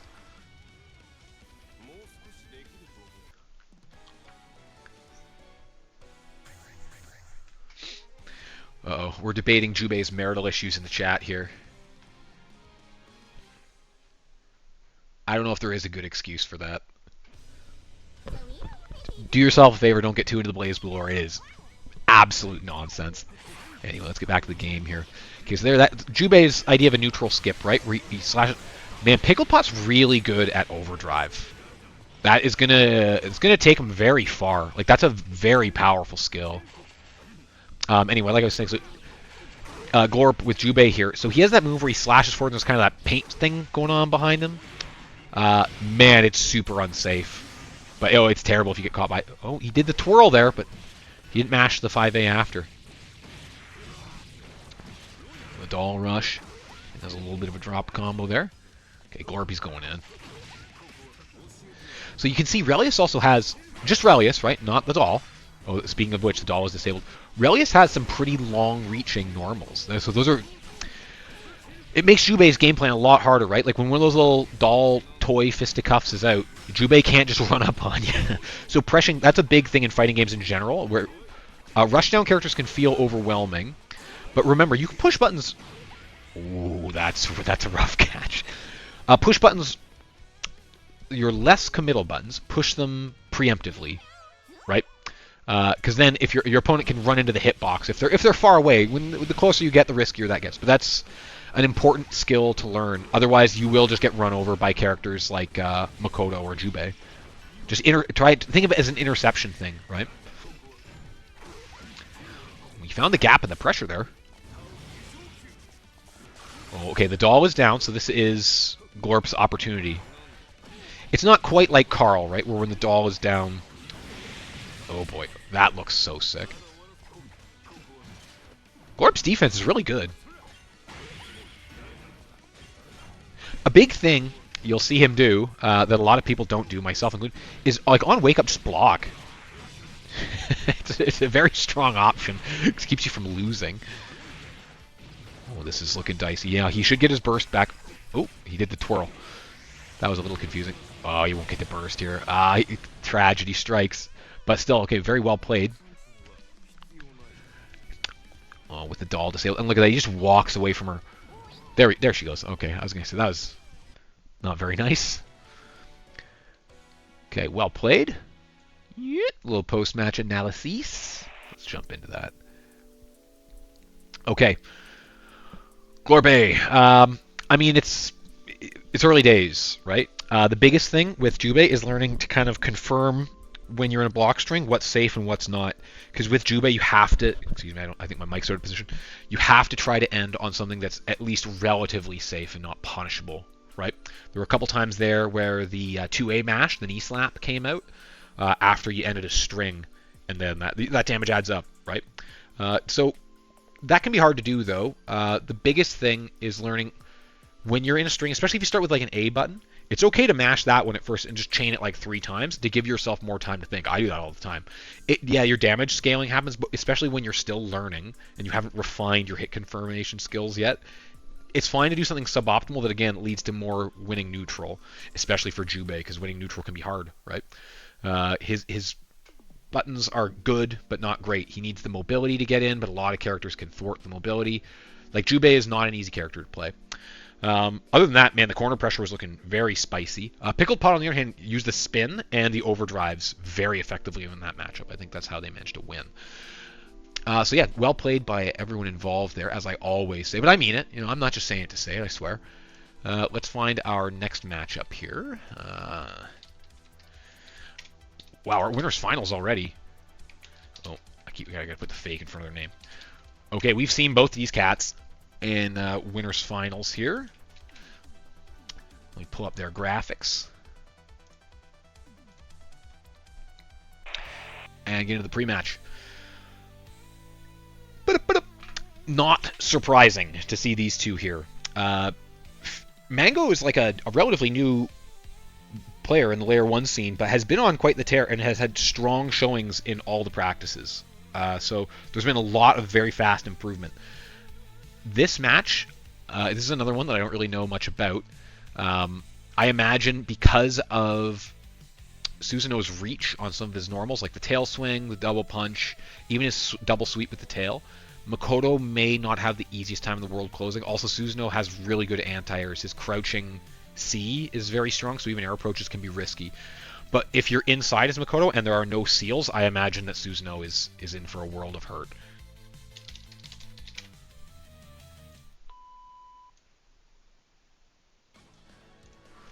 I'm not expecting any sudden character swerves here.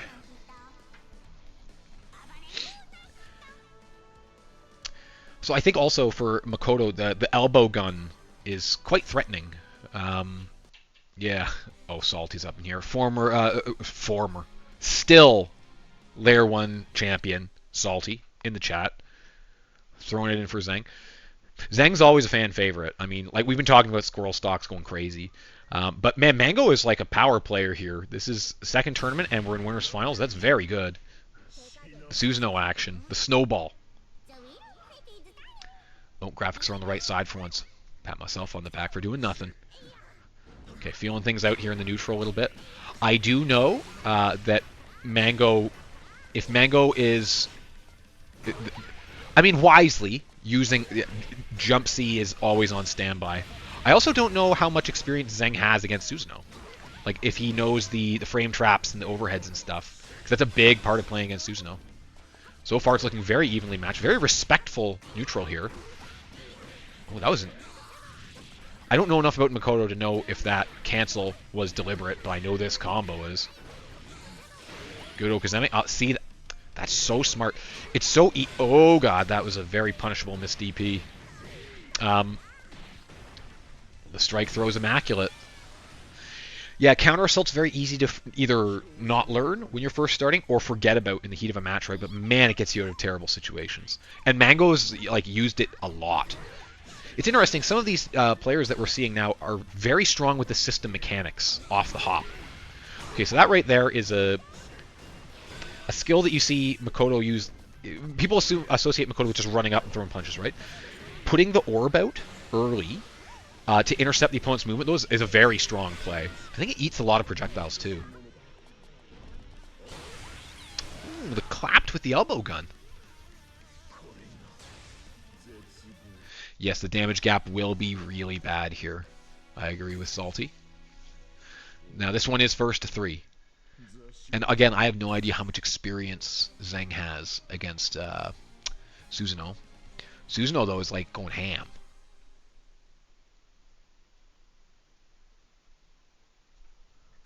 Yeah, that's a big thing. Name Pending's talking about in the chat. Susanoo, so his second seal from the beginning is his Dragon Punch, and it hits on both sides. Until he has that, like, Makoto does not have to respect him on Wake Up at all. You can just meet him all day. Look at the, okay, we're seeing the cross unders. Very early burst, but it did take the corner. Okay, we're just trading bursts. Good conversion off the jab there, too. Okay, so have a look at Susanoo's super gauge. So right now, see, he has no seals unlocked. Makoto can run a rough shot on him in the corner, especially with no burst, and he doesn't have the meter for... Oh, but on the other hand, just mash. I mean, just mash. Oh no, Makoto's supers are... Makoto's supers are challenged. Good DP, yeah. Get off me. Okay. Wow, that was very sharp. Okay, escape, and still has the meter. Oh, this is it. So Susanoo does massive damage too, right? You'll see Makoto requires a long combo to get the damage Susanoo can get with like Gatlings. That axe kick in the air, that's the... Oh, good block. Ooh. Good combo off the throw, that's a must. And the meaty. Funny hitbox on that. So anytime these characters trade, it's almost surely going to be in Susanoo's favor. He has more health and does more damage with his normals. Oh, Zheng rushing in. Yeah, so you can see he's getting outranged, right? That tail swing that Susanoo can throw stymies a lot of Zheng's options. Oh, yeah, one more. Hopefully they know. Do they know? Yes. Outstanding. Okay. Ooh. Scoreboard adjustment.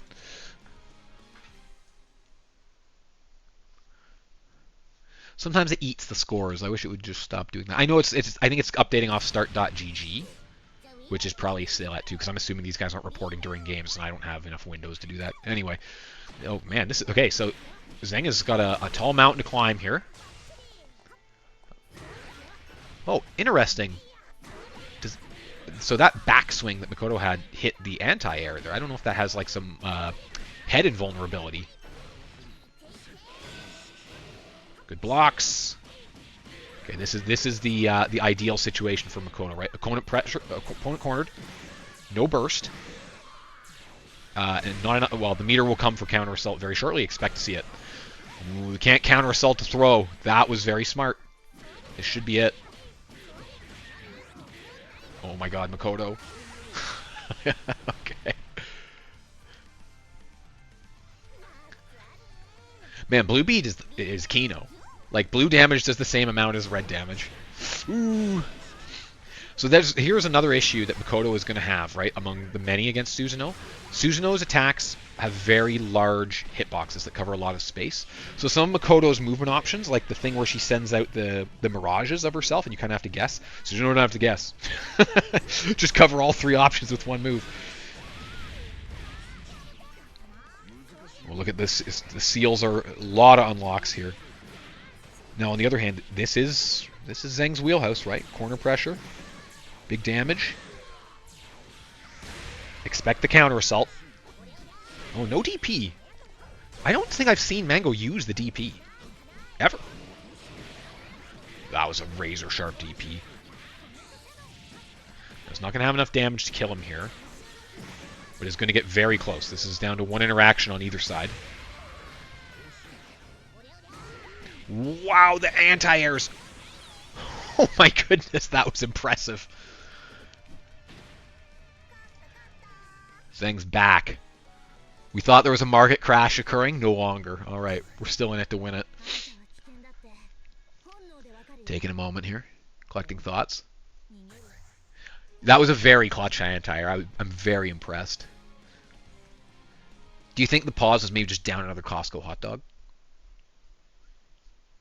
You can probably slam one of those in what, like, if you're real dedicated, 30 seconds? Okay. We're fighting for our lives here.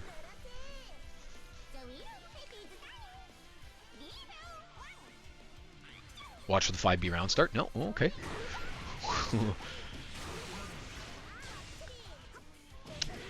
That was the anti-air there. So Susanoo, I mean, his C button, most of his buttons are sensational. But the... Ooh, okay. Now, I think Zheng has probably noticed that Mango is not great at blocking the overhead in a string. Because he's gone to that quite a few times now, and he hits pay dirt with it. Okay, corner situation. I gotta say, though, Mango is like the mash game. Oh, boy, that's no good. The mash game is really, really strong. Like, he knows how to get out, right? But that's a big thing, too. It's, again, you don't want to be too in your own head. Sometimes just hit buttons. Get out of the corner. Nice. Big punches.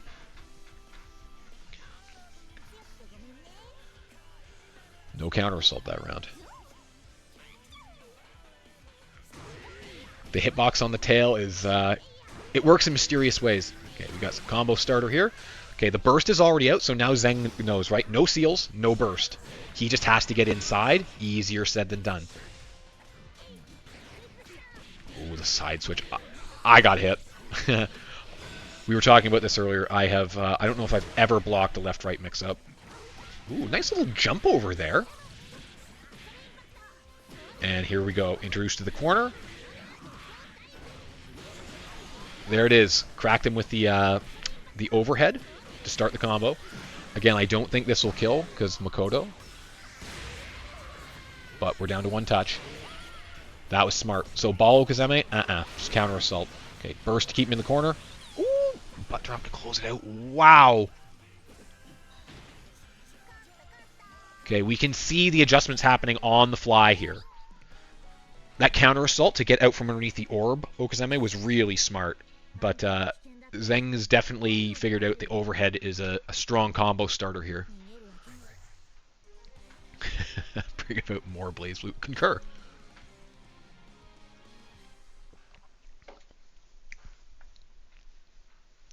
If I could like picture in picture the losers and winners side at once and not overwhelm my own senses, I would do, oh, and the score is just reset. We're 2-2, I swear. We're down to the wire on this one. Throwing hands. Ooh. Fatal counter, immediate burst, and take the corner. Nothing wrong with that. The respectful neutral that we saw at the beginning of the set is over. Now we're just throwing bombs. Oh, the overheads. Okay, so Mango is autopiloting now to the down back defense on Wake Up, right? And mixing it up with the throw. Not going to be able to kill him here. Ooh, the drop. Oh, that was a good cancel because that could have been... Wow! Charged guard crush. You don't see that very often in these beginner brackets. So let's talk about that mechanic very briefly. Crush trigger costs 25% of your gauge. You get it, I'm pretty sure it's A and B. And the longer you hold it, the harder it crushes the guard. Yes! The Makoto air throw has the best sound effect in the game, and it's the only move that uses it. Okay, crush trigger. If your opponent isn't barrier blocking, it breaks their guard and pushes them away. The longer you hold it, the longer they're in stun afterwards. So you got to hold it for a good long while if you want to get anything off of it, except for in the corner where you can usually combo off pretty reliably. And it saps a lot of barrier. We haven't seen anyone get close to being in danger state. That's kind of hard to do, actually. But it sucks when you're in it. Get no barrier and you take more damage. That was an extremely nice cross-up. I didn't want to say it before it happened, but the overheads, man. Mango's got to he's got to recognize it. It is a pattern too, right? He's pretty much putting it at the same point in the string every time. Oh, this is it. Oh no! Oh, dude, I spoke too soon. Okay, scramble maxing there. Okay. Wow, that was impressive. Both players, like, very, very good. Adjustments made. Okay, I'm gonna go report this one.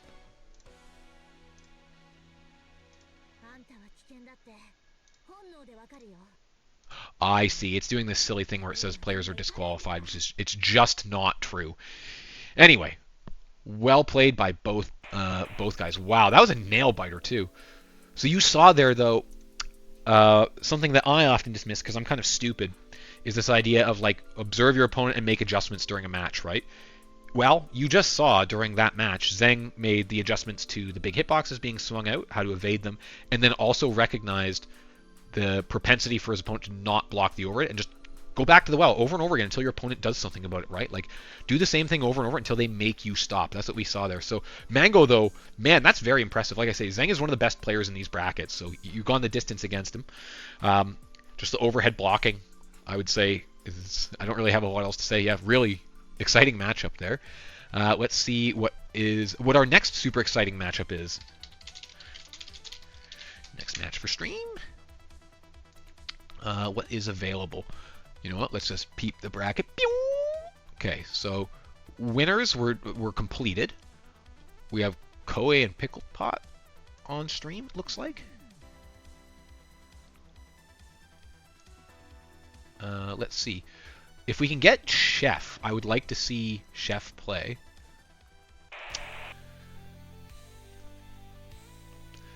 Fang and Chef. So we've seen Fang playing Mai earlier and appears to be doing quite well, looking at the bracket with a lot of 2-0s. Chef has been in these brackets, and I think this is the third one for Chef, and has been playing really, really well with Tsubaki. So let's go over Tsubaki. Oh yeah, and also Chef placed very well in the recent ladder event, and actually was the person who climbed the most positions, which was nice to see. Anyway, so what's Tsubaki do? Well, other than wear an excellent hat and have a kind of creepy book with an eye in it, what Tsubaki does is play like a traditional Shoto character. So a bunch of fireballs, dragon punch, advancing normal. The biggest thing that kind of defines her is her drive, where she stands still and the book starts singing, and then she fills up a gauge above her super. Those build stocks. She can spend stocks to turn her special moves into more powerful versions. Other than that, like, Tsubaki's actually quite the straightforward character. She has some gimmicks. Like a bunch of her moves come up from different angles. She has whiff cancels, which is kind of rare, but yeah, her normals are kind of stubby, right? A little short range, but again, she has some whiff cancels that are interesting. The normals she has are really strong. You'll see she does a little thing where she pokes a wing out from her cloak or from her foot, which is like an advancing low. It's very strong. I know that Chef has skills with the Tsubaki. The combo conversions are very good. But enough of me yapping. Like I said, there's not a whole lot that you need to be briefed on with Tsubaki. She's a pretty traditional fighting game character outside that needing to charge gimmick. I don't think Chef is looking at the game. He's probably looking at the... Yeah, he's probably looking at the Discord. Where is my Discord? Oh, there we go. Tsubaki's damage may be stubby, but the damage is there. Yes, she does do a lot of damage, especially with meter. She also has some, like her overdrive, for example, because she needs those charges. Sometimes with Tsubaki players, you'll just see them flip into overdrive. Taking the OST advantage. Because when she's in overdrive, her gauge just fills up insanely fast, and just trade. Sometimes it's worth it to trade the overdrive for the stocks, because her enhanced specials are very, very strong. All right, these guys know each other in the lore. The lore! This is another matchup I don't have a lot of knowledge of. I imagine that Mai's large normals can make it very challenging for Tsubaki to get in, but she does have, like... that slow fireball hitting Mai in the dome. Okay, that was good. Patient play. Ended up in the corner. Yeah, use the burst to get out of the corner.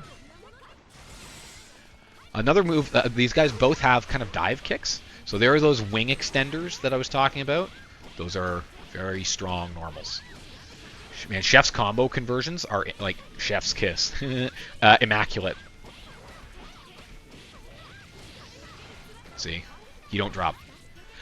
No, I'm impressed by, again, Fang. I'm pretty sure I said that the first time they were playing. The knowledge of system mechanics, right? Like the understanding of using the roll to escape the corners. Oh, took a chance, predicted, and... paid the ultimate, well, not quite the ultimate price, but was close. I think there actually might have been, I cursed him again there. There might have been a drop there. Because if he used his bar. Oh, and that's going to cost him a round. God damn. That's rough stuff.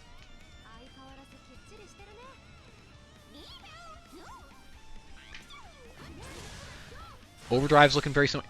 So this is another thing, too. I remember when, oh my goodness.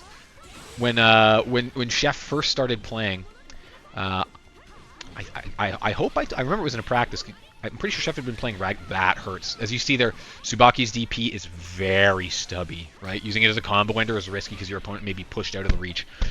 Anyway, there's a lot of points where Tsubaki can just kind of tap drive and build a little tiny bit of meter. But, you know, if it finishes... Oh no, that was a missed input. If it finishes building a stock... Oh, this could be... Oh no, didn't punish the burst. That was a good escape from the overhead, though, with Mai's flip. Mai has this little backflip, this diagonal backflip, that has a bunch of invulnerability properties, like body invulnerability. It's very handy for getting out of sticky situations, but if your opponent expects it to be coming, they can also blow it up. There were some missed punishes there, though, that was nasty. Now, I will say it can be hard to punish like a whiffed burst on the ground, right? Because you're not quite sure when you can move in, when not. Yeah, that's kind of an experience thing. In the air, it's very obvious because they sit still for a while, and then they slowly float down to the ground for you to punish them as gracelessly as possible. That was a good block. That's another thing about Chef I remember. Defense is very good. Yeah, he has very strong block game. Oh, interesting combo extension here. There we go. So when I talk about getting a combo off of a throw, see that? He got so much corner carry and like 2.7 damage. Oh boy. He lost that standoff. There's not much of a life after this combo. They'll be pretty close to even. Oh, interesting. Oh, I think he's getting scared of those projectiles. Oh no, it happened again.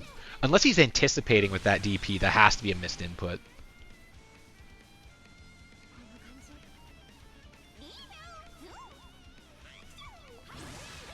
Fang is no joke, though. Fang's putting in work. Oh, good reset there. That was really nice.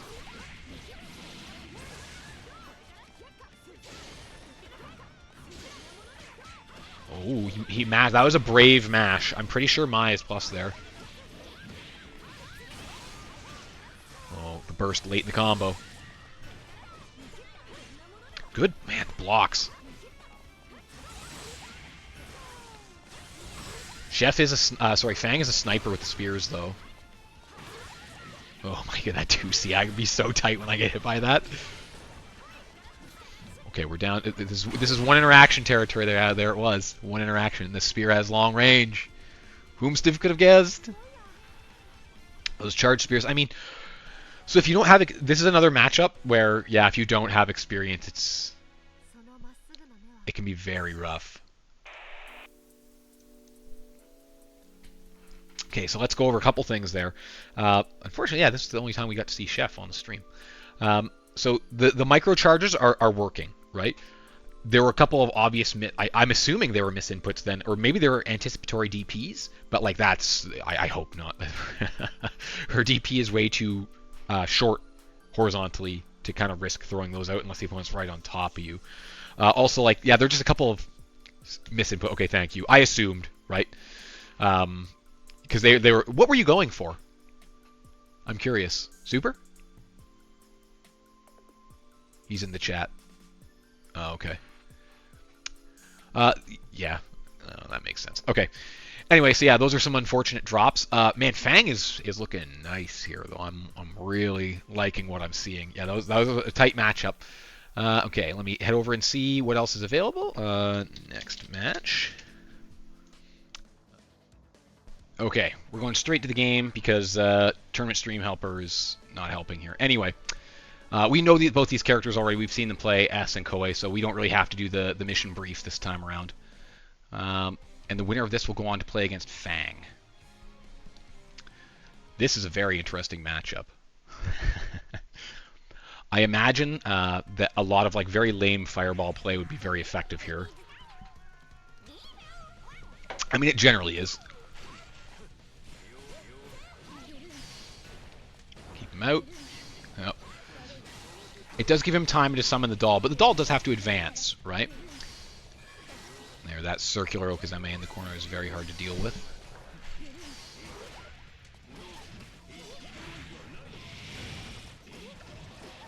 Ooh, the pressure coming. Koei ain't having it. Now, Relius isn't the most common character either, so I don't know if Koei really has any knowledge of what Relius is doing.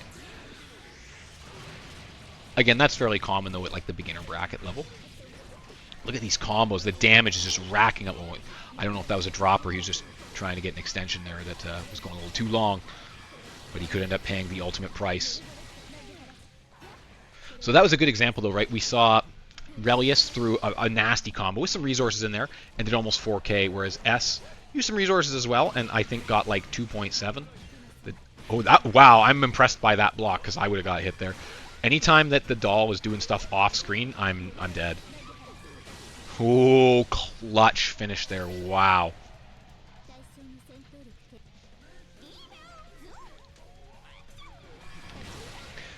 That was an interesting hitbox. That sword is just so big, right? Hits behind her, hits ahead of her, hits everywhere.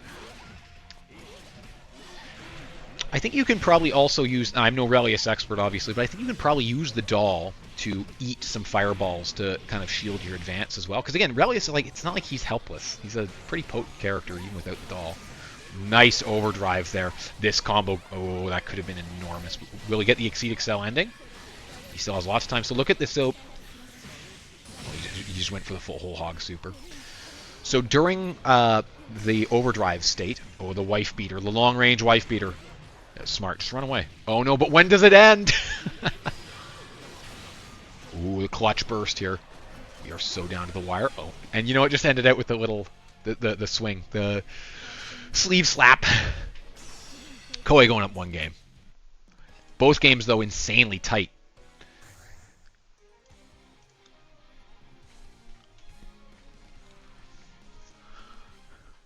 Pickled Pot's got a lot of potential here, man. I'm liking what I'm seeing here.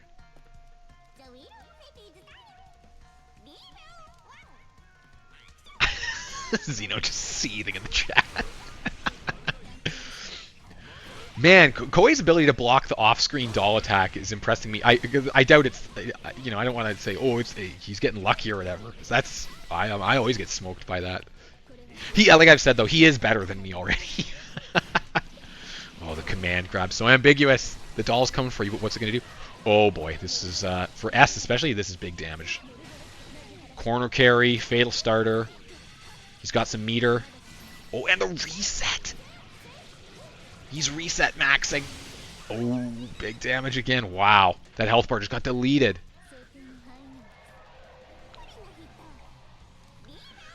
That was nasty. Okay. Koei playing a little more aggressively here than I usually see. Usually there's a lot of jump back fireball. Maybe that's just specific matchups that he knows it works, though. See, the Relius damage, it could happen to you. Corner situation sucks, just DP. See ya! Ooh, very late burst there after the DP. So that's what I was talking about right now. It's very possible Pickled Pot doesn't know what S's DP looks like as compared to the other moves where the sword is swinging around their crests. But yeah, bursting after a DP is like pretty much, oh man, that is working. The doll command grab is working.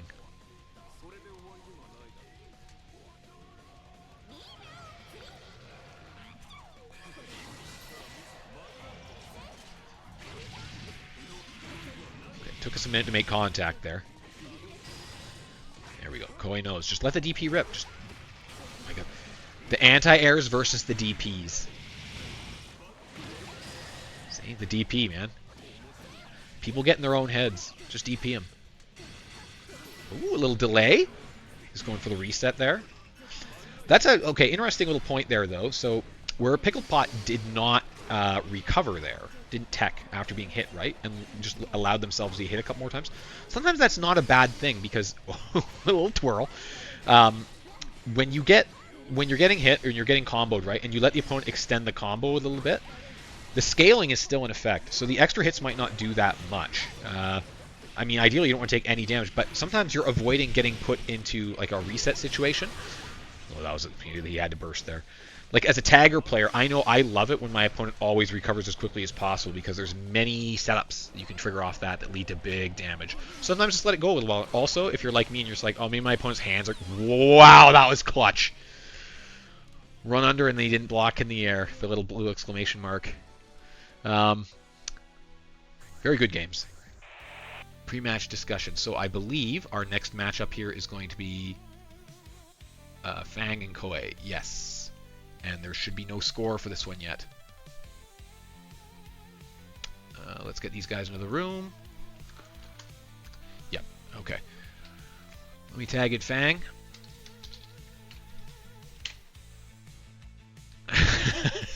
Smash players. Okay, so we are just waiting for Fang to jump into the room here, and then we're going to have Mai versus S. We've seen both these players a couple times now and their characters. So I don't need to go into any lengthy explanations. These are also both good players, obviously. One, we're at the end of the bracket, but two, we've seen them play, and they know what they're doing. Apparently, these are both Smash players. No comment on my end on that one. I mean, we're online, right? So I can't. They don't smell like Smash players to me. Okay, so we're still in the loser semifinals here. So this is first to two. So hopefully these guys don't just decide to continue the slugfest.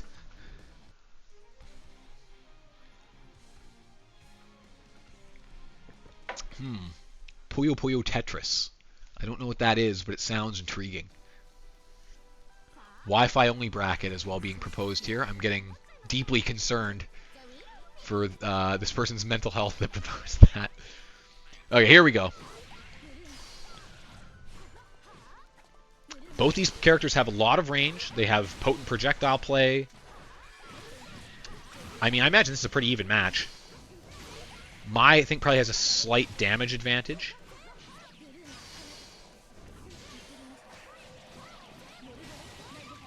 S has the meterless reversal. Also, I think probably a much stronger Okazeme game. That hurts. Man, so you can see Mai, she has that little dash, right, where she moves forward and kind of ducks down low. That's a special move. It's cancelable into a whole bunch of things. Very powerful for setting up like tick throws, that kind of stuff. Covers a lot of distance very quickly. Yeah, Koei's looking on point, though. I think he's all warmed up. He's ready to rock. Fang has been playing too, though, whereas Zheng right now is getting iced out in on winners finals there. Hopefully he's just playing some casuals or something. I encourage anybody that's in like a winner situation like that, just keep playing. You can play against the computer, whatever. Stay warmed up. Oh, so see the extreme... Oh, no. He went for the longest delay, right? He was trying to lure Fang into the trap, but then when the trap was sprung, he was ready for it. Okay, burst. Get off me. Waiting for the full charge. Koei trying to play bullet hell games here. And so Koei definitely also... The delay wake up, right? He knows what he's doing. Like, oh, that was a misinput there. I think that was supposed to be a DP. And there we saw the redirect of the spear. It's a very cool and interesting mechanic.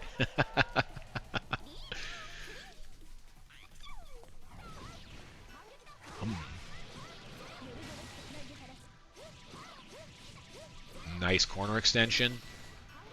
So these, just rolled away. Just rolled away. We've seen Fang do that a couple of times. Ooh, that's just a big, long, lingering hitbox. Good mash there to get out, though. And the extension. Oh boy, that's a big starter. Yeah, you want to burst as soon as that one hits you. Man, both these guys go wild with the anti-airs. This is a no-fly zone. Okay, burst is back on deck for Fang. Oh boy. Don't get into a gunfight here. Oh, no. Went for the dive and just ate the spear. It's a rugged situation.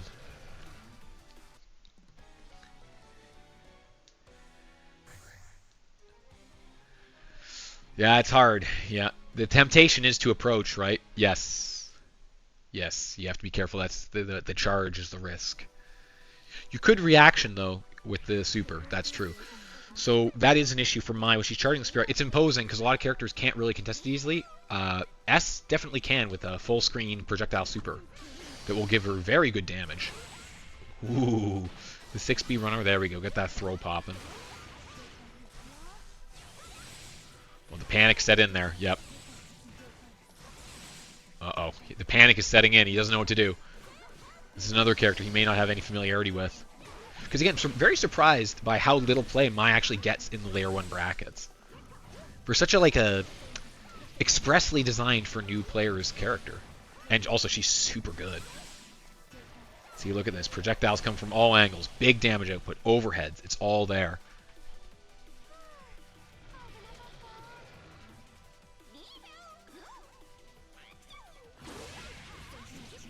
that round start, she's just a little bit quicker.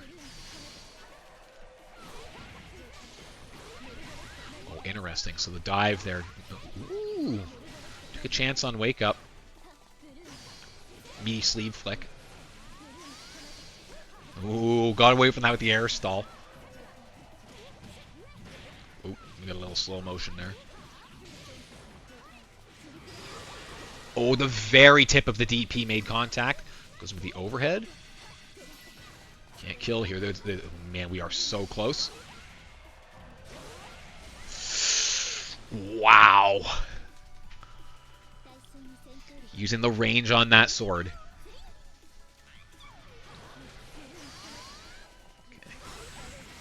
Okay, so Koei's got the run under 6B well established at this point. I think he's having issues where he gets scared at full screen, right? Which is understandable, especially if you don't understand what's going on. Yeah, there it is again, that 6B clipping her out of the air when she's going for the spear throw. Oh, he got off the ground. There we go. I think that throw there was almost surely a misinput. Maybe not, though. Maybe just guessed the range wrong. That's genius analysis on my end. Man, Mai's air movement and stalling is insane. Oh, just dive bombed. That's a wrap. Fang making a runaway with it.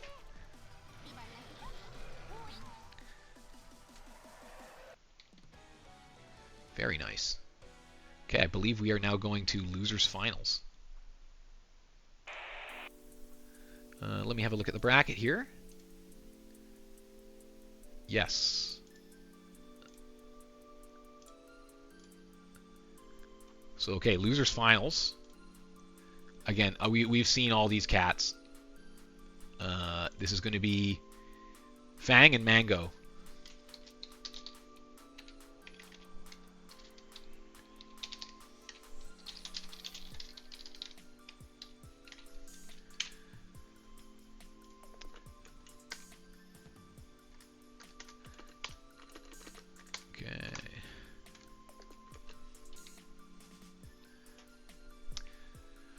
So, yeah, Koei's in the Discord saying it took him too long to figure out the projectile. That's, I mean, many cases, yeah.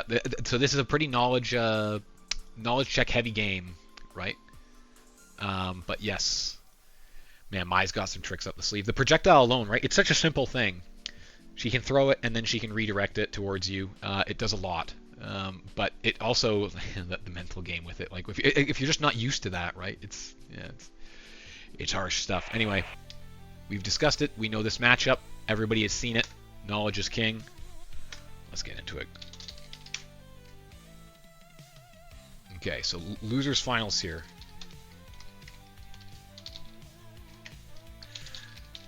First to 3. Susanoo versus Mai. Fang versus Mango.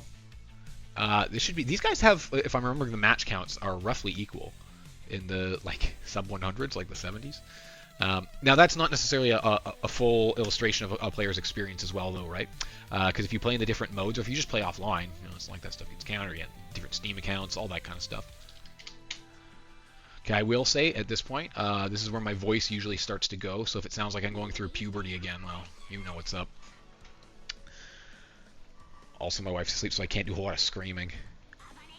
I expect this matchup will be very competitive. Although, I mean, at the beginning, this is pretty tall. It's pretty tough for Susan to get in, right? Like between the range and the spears. I imagine that this is quite challenging until some seals. I guess you have the 6A, but like Mai's air mobility is so good.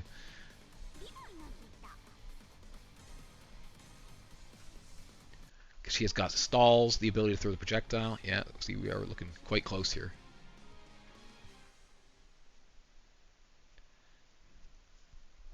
Okay, first to 3. Losers finals. Let's get this money. Layer 1, number 7. 2 relative newcomers here as well. This is, I'm pretty sure this is Fang's first Layer 1 tournament. And let's swap the scoreboard. Whereas I believe this is Mango's second.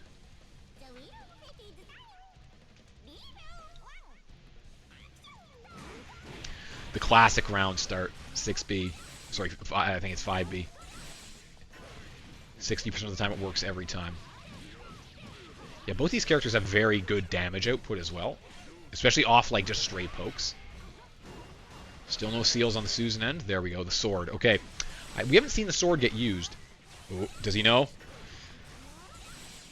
Oh, here we go, the zoning. Now, the sword is actually useful there, because the sword is like a very... Yeah, see that move there where he swung that big sword? That's, excuse me, very useful against projectiles. It's not full screen, but it's close. And when it's not full screen... Oh, I wasn't sure if that was going to hit or not. I don't know how vertical the hitbox on the sword super is. I believe you only have access to that sword super as well if you've unlocked the sword seal. Yeah, I think so, because it's like a flaming seal instead of the other ones.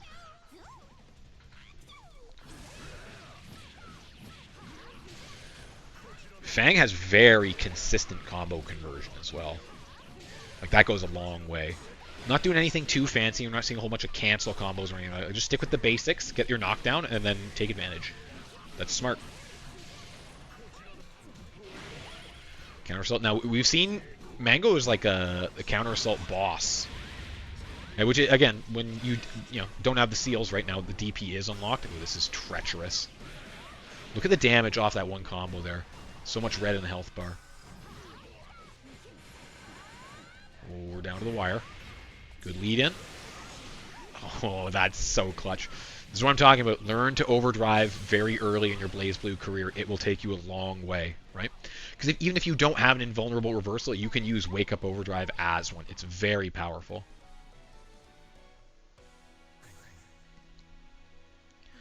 That's just the first of 3. There's a lot to go off here.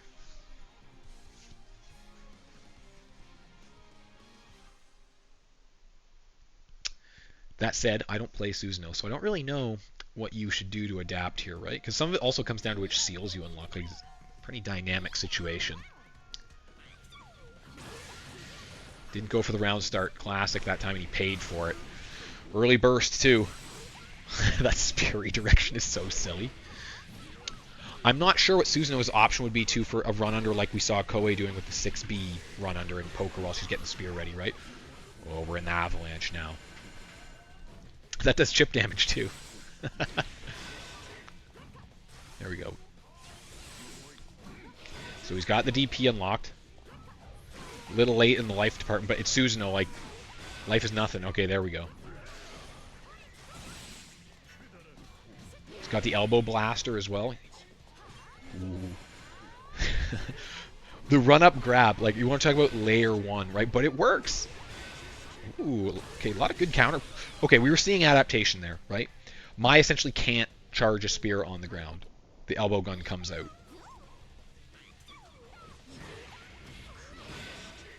There we go. Mixing in some more overheads as well. Throw. Okay, this is where the avalanche may start. Mai with those jig. You may not think those hitboxes extend that far vertically. You would be wrong. Man, the anti-airs. Again, Fang's anti-air game is tight. It's very hard to jump in on Fang. Overhead starter. Yeah, the charged air spear is a menace. Oh, okay. Smart. See, so the counter assault there not only is allowed Mango to escape the pressure, but it also burned up some of Mai's overdrive time. It's good use of resources there. That crossing up is so silly. Nice. That move's an overhead. It doesn't really look like it initially. The back half of it does look like one, but it is. We're very aggressive round starts now. Like, Susanoo usually has a very belligerent round start. I'm used to my, like, backflipping. Wow, that was a good block on that overhead. But you can only block for so long. There we go. Just shoot her while she's running at you. What is that elbow gun supposed to be?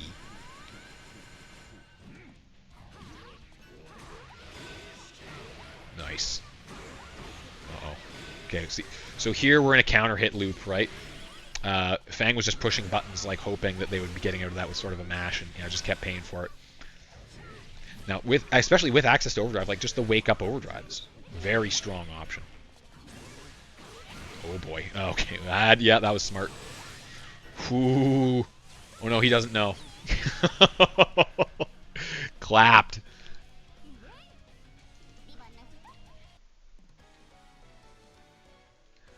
I don't know if he understands the properties on the spear as it gets charged more.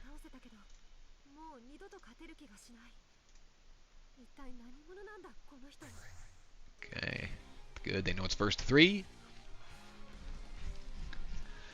Nah, yeah, he didn't. I don't think he knew. Tragic. I was expecting him to clap with the 6A, but other ideas. Oh, that dive. Mai with air mobility, just silly. Okay, he's getting the idea to clap back with the elbow. Ooh, scary situation there. Yes, run up grab.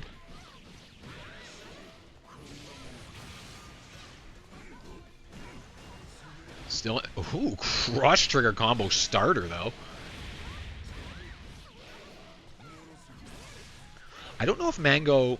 No, I've seen him. I'm pretty sure he did off a throw though. Knows like a resource dump combo where you can burn any meter that he's gained to potentially close out rounds.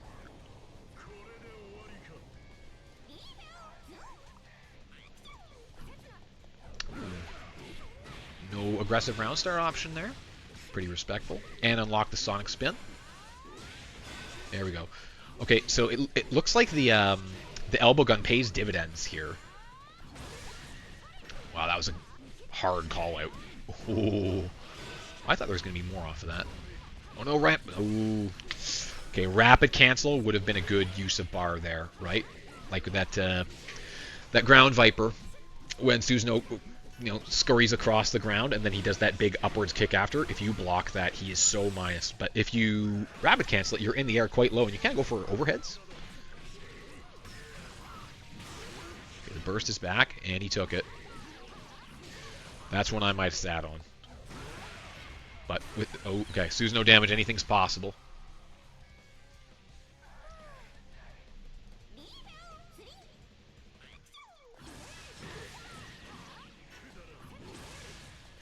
This is round point for match point for Fang. It's looking rough. No seals on the Susanoo end, no burst. It's not going to come back this round either. That's that burst management we were talking about. Okay, can we climb the mountain? That was a clutch super. Wow. Straight up, straight down.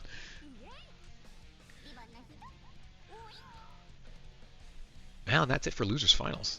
3-0.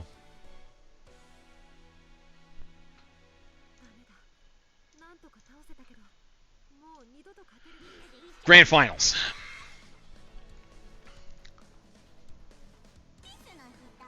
Now, this is still incorrect. Overlay.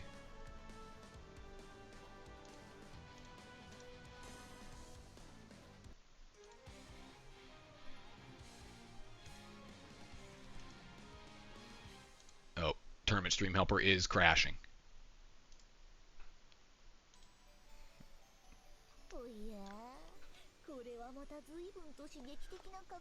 Well, we had a good run.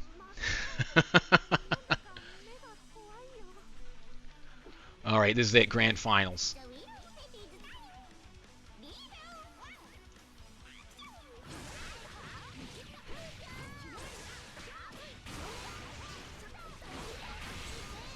Did these guys play previously?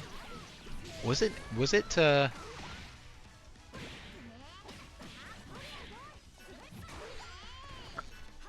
No, they didn't play.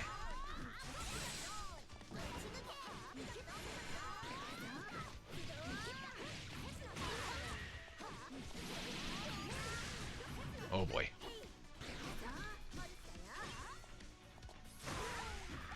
Oh, that was a bold run up.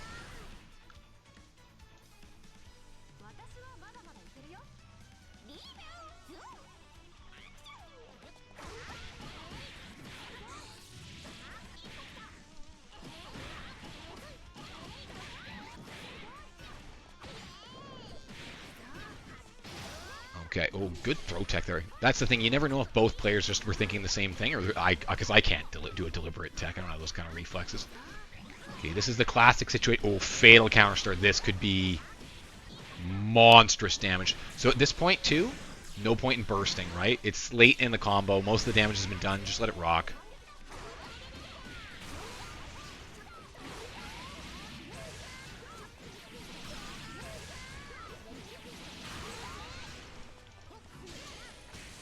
Nice. Okay, well, as expected, this is going to be very even, it looks like. I imagine this is a very difficult match for Makoto. In many cases, I suppose.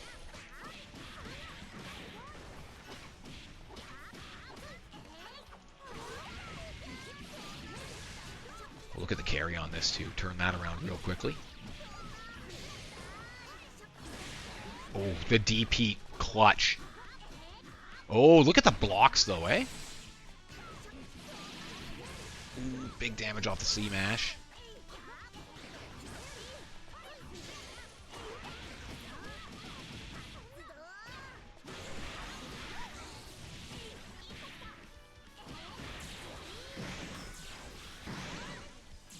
Stock's rising. Nice. Makoto is a character that's... This is so risky. Ah, the big punch. You gotta love it. Man. I love that move. It's just funny because I remember when Zeng first started playing and it would get thrown out and it almost never hit. And now he is a sniper with it on reactions. I love watching like these relatively new players improve like this, right? It's slightly less than full screen, so it's risky. It hurts so bad. And also you can be hit out of the startup too. Oh my goodness, that was precision movement. Oh, that was also very smart. Just so the overdrive pop, don't panic, just stand there and block, right? On the other hand, yeah, Fang taking full advantage of that overdrive, getting a big damage combo in. Oh boy, yeah, that was risky. That was a smart burst there. Okay, Fang's predictive spear lunges, those diagonal upward ones, I don't have the reflexes to do that. I'm always impressed by that kind of thing. Good counter assault there. Just, you know what?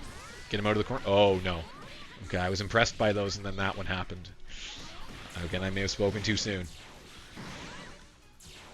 Okay, Fang is going to get, has overdrive and a bar. Oh, don't need it, just jump back C. Good idea.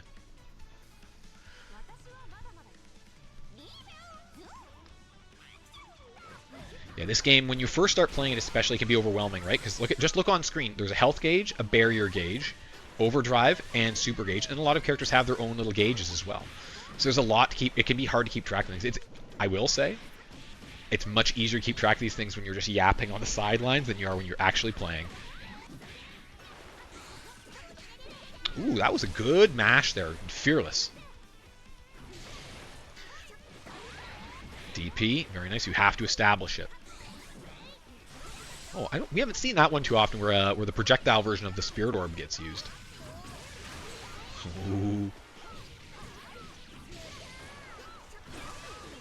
Ooh, that was a spicy little rapid cancel after that block there to the overhead. That was very nice. We're seeing adaptation and new techniques being pulled out in real time.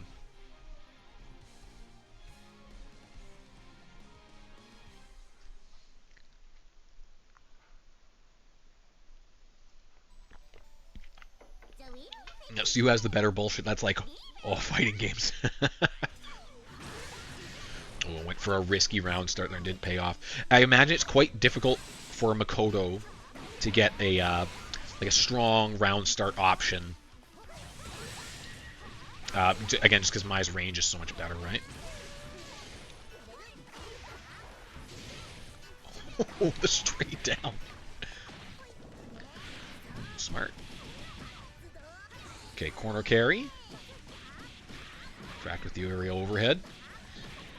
We all know Zeng's got the corner action as well. Ooh, backed off. Look at Mai, man, has such ability to escape corners as well. Like with her aerial mobility is so good, but this should be it. Unless we're gonna get Makoto here. We got Makoto'd. Oh boy. Robbery? Go the block.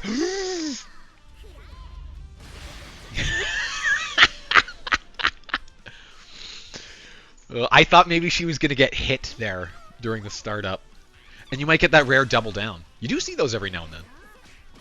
I've seen more of those in the last year of playing than I did in the previous...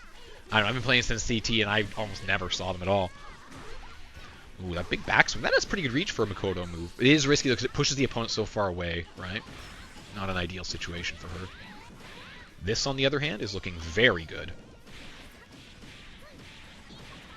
Okay, so Fang has half a gauge, so the counter assault is an option. Needs to be in block stun. Went for the risky roll, and it did not pay off.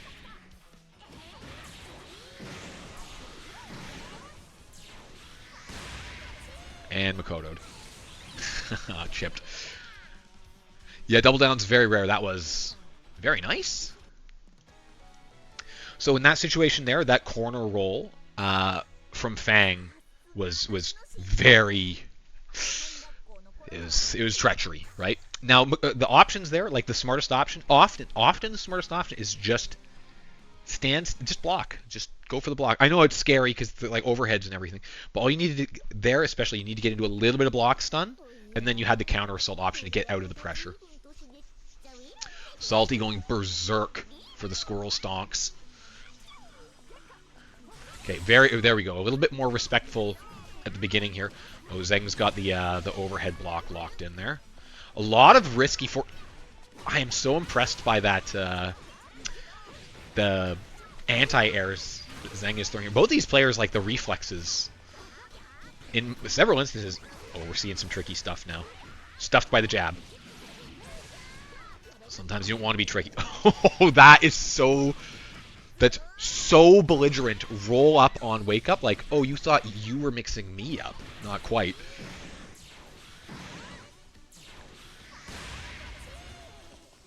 Okay, what's the wake up option? Oh, get yapped is the wake up option. Oh my goodness. Okay, I thought that round was Fang's for sure, but see, this is all it takes, right? The snowball starts rolling, you're getting mixed. Also, Fang's been playing a lot of games here. So that's all. There's always that debate. Is it worse to be iced out for a bit? The counter. Oh, Zhang's pulling out all the stops now. All the tricks are coming out. But yeah, is it better to be iced out for a bit on winner's side, or is it better to just keep playing and be warm? I don't know. Like between like being old and my nerves and stuff, I don't know if this will reach. Zhang would know better than me though. Oh my God, it reached. That's so based. Yeah, the ball is really rolling here now. But do not ever count out Mai. She has a lot of big damage. See a simple combo like that, 2 Gs. Uh-oh, Zeng went for the counter there. The counter is risky. Immediately bursted. That was like near the end of a combo too. That was not a good burst. Oh my goodness. Fang with nerves of steel here. Look at this clutch. The clutch. Ooh. And I don't think the burst is going to be coming back for Makoto here either. This is so suspenseful. Oh boy. Oh no, rolled into a reset too. He's hunting for that that parry there. Oh boy. Went for the side switch reset and paid the ultimate price. Hey, popping overdrive and neutral. Just going for it. Ooh boy. See, anything can happen. The clutch factor there on Fang was crazy. In that, I guess it was the second round. God damn.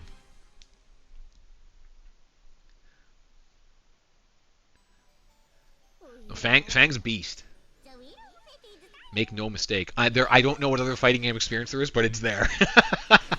Here we go. The super respectful round starts. Oh, careful. So after overdrive, you're in a mini game, right? You can block. You can try to continue your offense. You can move away. So when the Exceed Excel comes out, the other person's options become greater. In general, when they overdrive, your safest option is usually just to block. Do I ever do it? No. I always try to 720. Look at this. Fang coming back, seething.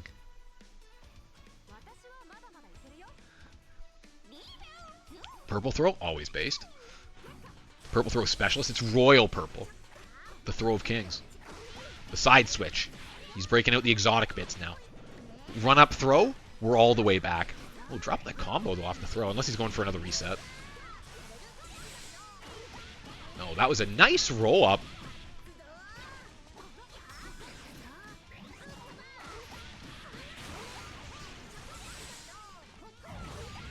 Oh, it's so hard to contest Mai in the air. Between, like, the reach, the very large hitboxes. There we go. Throw reversal. I don't even know what that last move there was. Wow! Incredible conversion. Going for the burst just to keep the corner and stay on offense. Risky choice. Paid off, though. Trade the burst to win a round.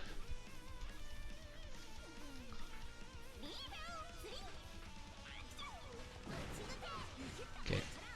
So either we're resetting or it's over here. Side switch to start.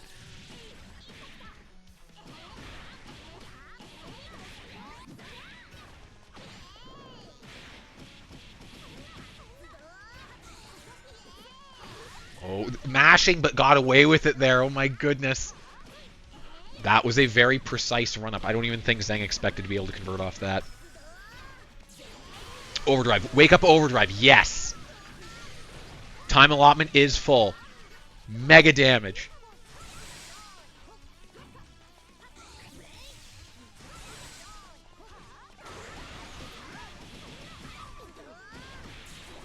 We are going for the fanciest stuff possible now. Oh my goodness, very nice. Wow, well played by everybody. There we go, and Zheng, I think this is this all 7 brackets now that Zheng has entered? And the fan favorite, the stonks through the roof right now. We've been talking about the momentum is all in Makoto's corner, and somebody finally cashed out the stocks and took the win. I mean, post-match analysis, I don't really know what to say. I think both these guys are probably better than me at this point. Oh, and it's eating the scores again. Oh, it's super eating the scores. Maximum humiliation. Here, let me go to the brackets and try to report this. Yeah, Makoto coin, invest. Invest now, heavily. Oh, apparently they're both disqualified. Oh, man. There we go. Oh, no, that's not correct, but it is what it is. There we go. I think it might finally be right. Around the... I think Tournament Stream Helper starts getting tired, too. But there we go. Final result, 3-2. Zheng, Layer 1 Soldier, salute. Cashed out big time, Makoto stonks, and finally took the win for the bracket. It's good to see. You love to see it. And that's it for our bracket. Wow, 2.5 hours? We're humming along here. So this is normally the post-match analysis where I'd offer like criticism. I did see some talk about like burst baiting and stuff like that.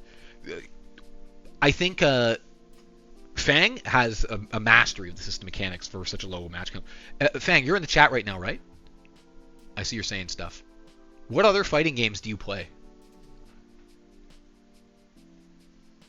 I know Zheng's a Street Fighter 6 player.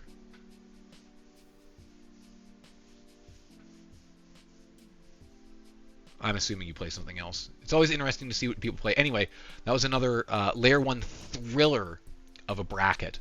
Now, normally I have more time to shill because there's more technical issues, so I'm going to squeeze the shilling in at the end here. I already talked about Northern Battles and Primogenitor.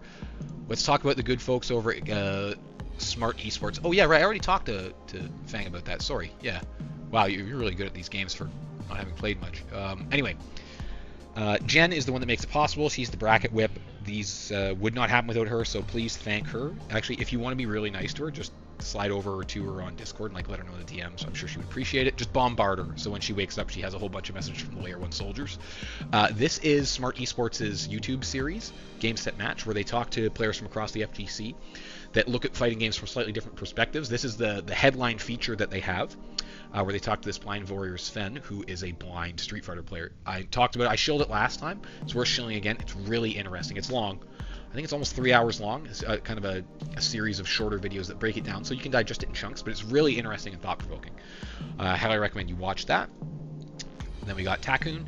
He was doing art for our trilogy of Layer 1 tournaments where the winners got commissioned art. I promise it's coming, but he just had a baby.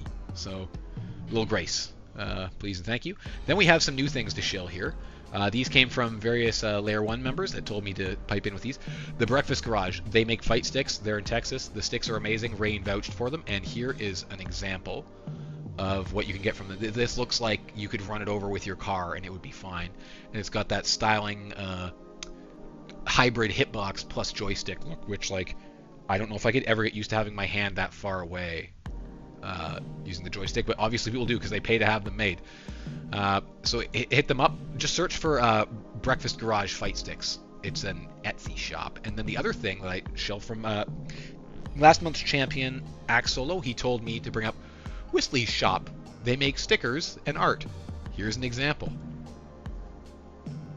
I don't really need to say a whole lot else, although I will say if you browse the kind of sketchpad, there's a lot of... Let's just say this person's a big Jin fan. Anyway, we know what happened here. Zhang, again, congratulations on the win. It was beastly. It's time to see you guys move on to some intermediate level tournaments. I always hope to see the Layer 1 guys playing in like Training Mode Network, that kind of stuff, right? Because that's what the goal is here, to get you guys ready to go for intermediate level competition. But speaking of, the next time we will be seeing some Layer 1 competition will be as follows. All right, Layer 1 beginner bracket number 8. Ooh, we have Maya on the graphic. June 2nd, 2026, 8 p.m. Eastern Time. Same time as always. It's always on a Tuesday because my schedule sucks, and that's when I can make it work. We have a lot of new people coming through these, which is great to see. We've got some of the old roster cycling through. So we have not broken our attendance record of 24 yet. We pretty much always end up at 20 or 21 now. We are narrowcasting in the extreme. I'll admit that. We're looking for new players of an old fighting game that can play on a Tuesday night online. So we're not going to get the widest audience. But if you guys have friends that have any interest in BlazBlue, I think these tournaments are very accommodating to new players, but I'm not playing in them, so I don't know exactly. I always do ask for feedback from players. You know what? I have a command now. Is it this one? Yes. Okay, in the chat, I just dropped a link to a survey. Fill that out if you have a minute. But anyway, if you know other people that are interested in playing, tell them to come out. Tell them to come to our practices, which are every Thursday at 8 o'clock. These we play in the online lobby area, so it's like a little arcade where you have an avatar that moves around. You can get a variety of games with a whole bunch of people. Our experienced players come out. Some of our former champions come out a lot of the time to help out the newer players.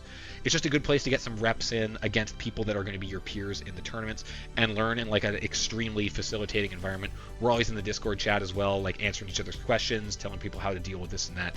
It's a great environment. We really like these things. Wi-Fi brackets, eh?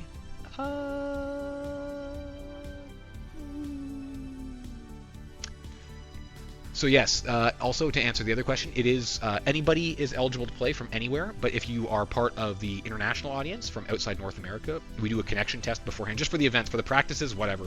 Like, we have guys from South America come out to those all the time just to get games. For the events, though, we need to do a connection test beforehand to make sure everything's good, because otherwise we get all kinds of issues. Anyway, that's a wrap for tonight. Thanks to everybody for coming out. A big thanks, as always, to Jen. Please do just send her a little thank you if you have a moment. It'd be very courteous of you.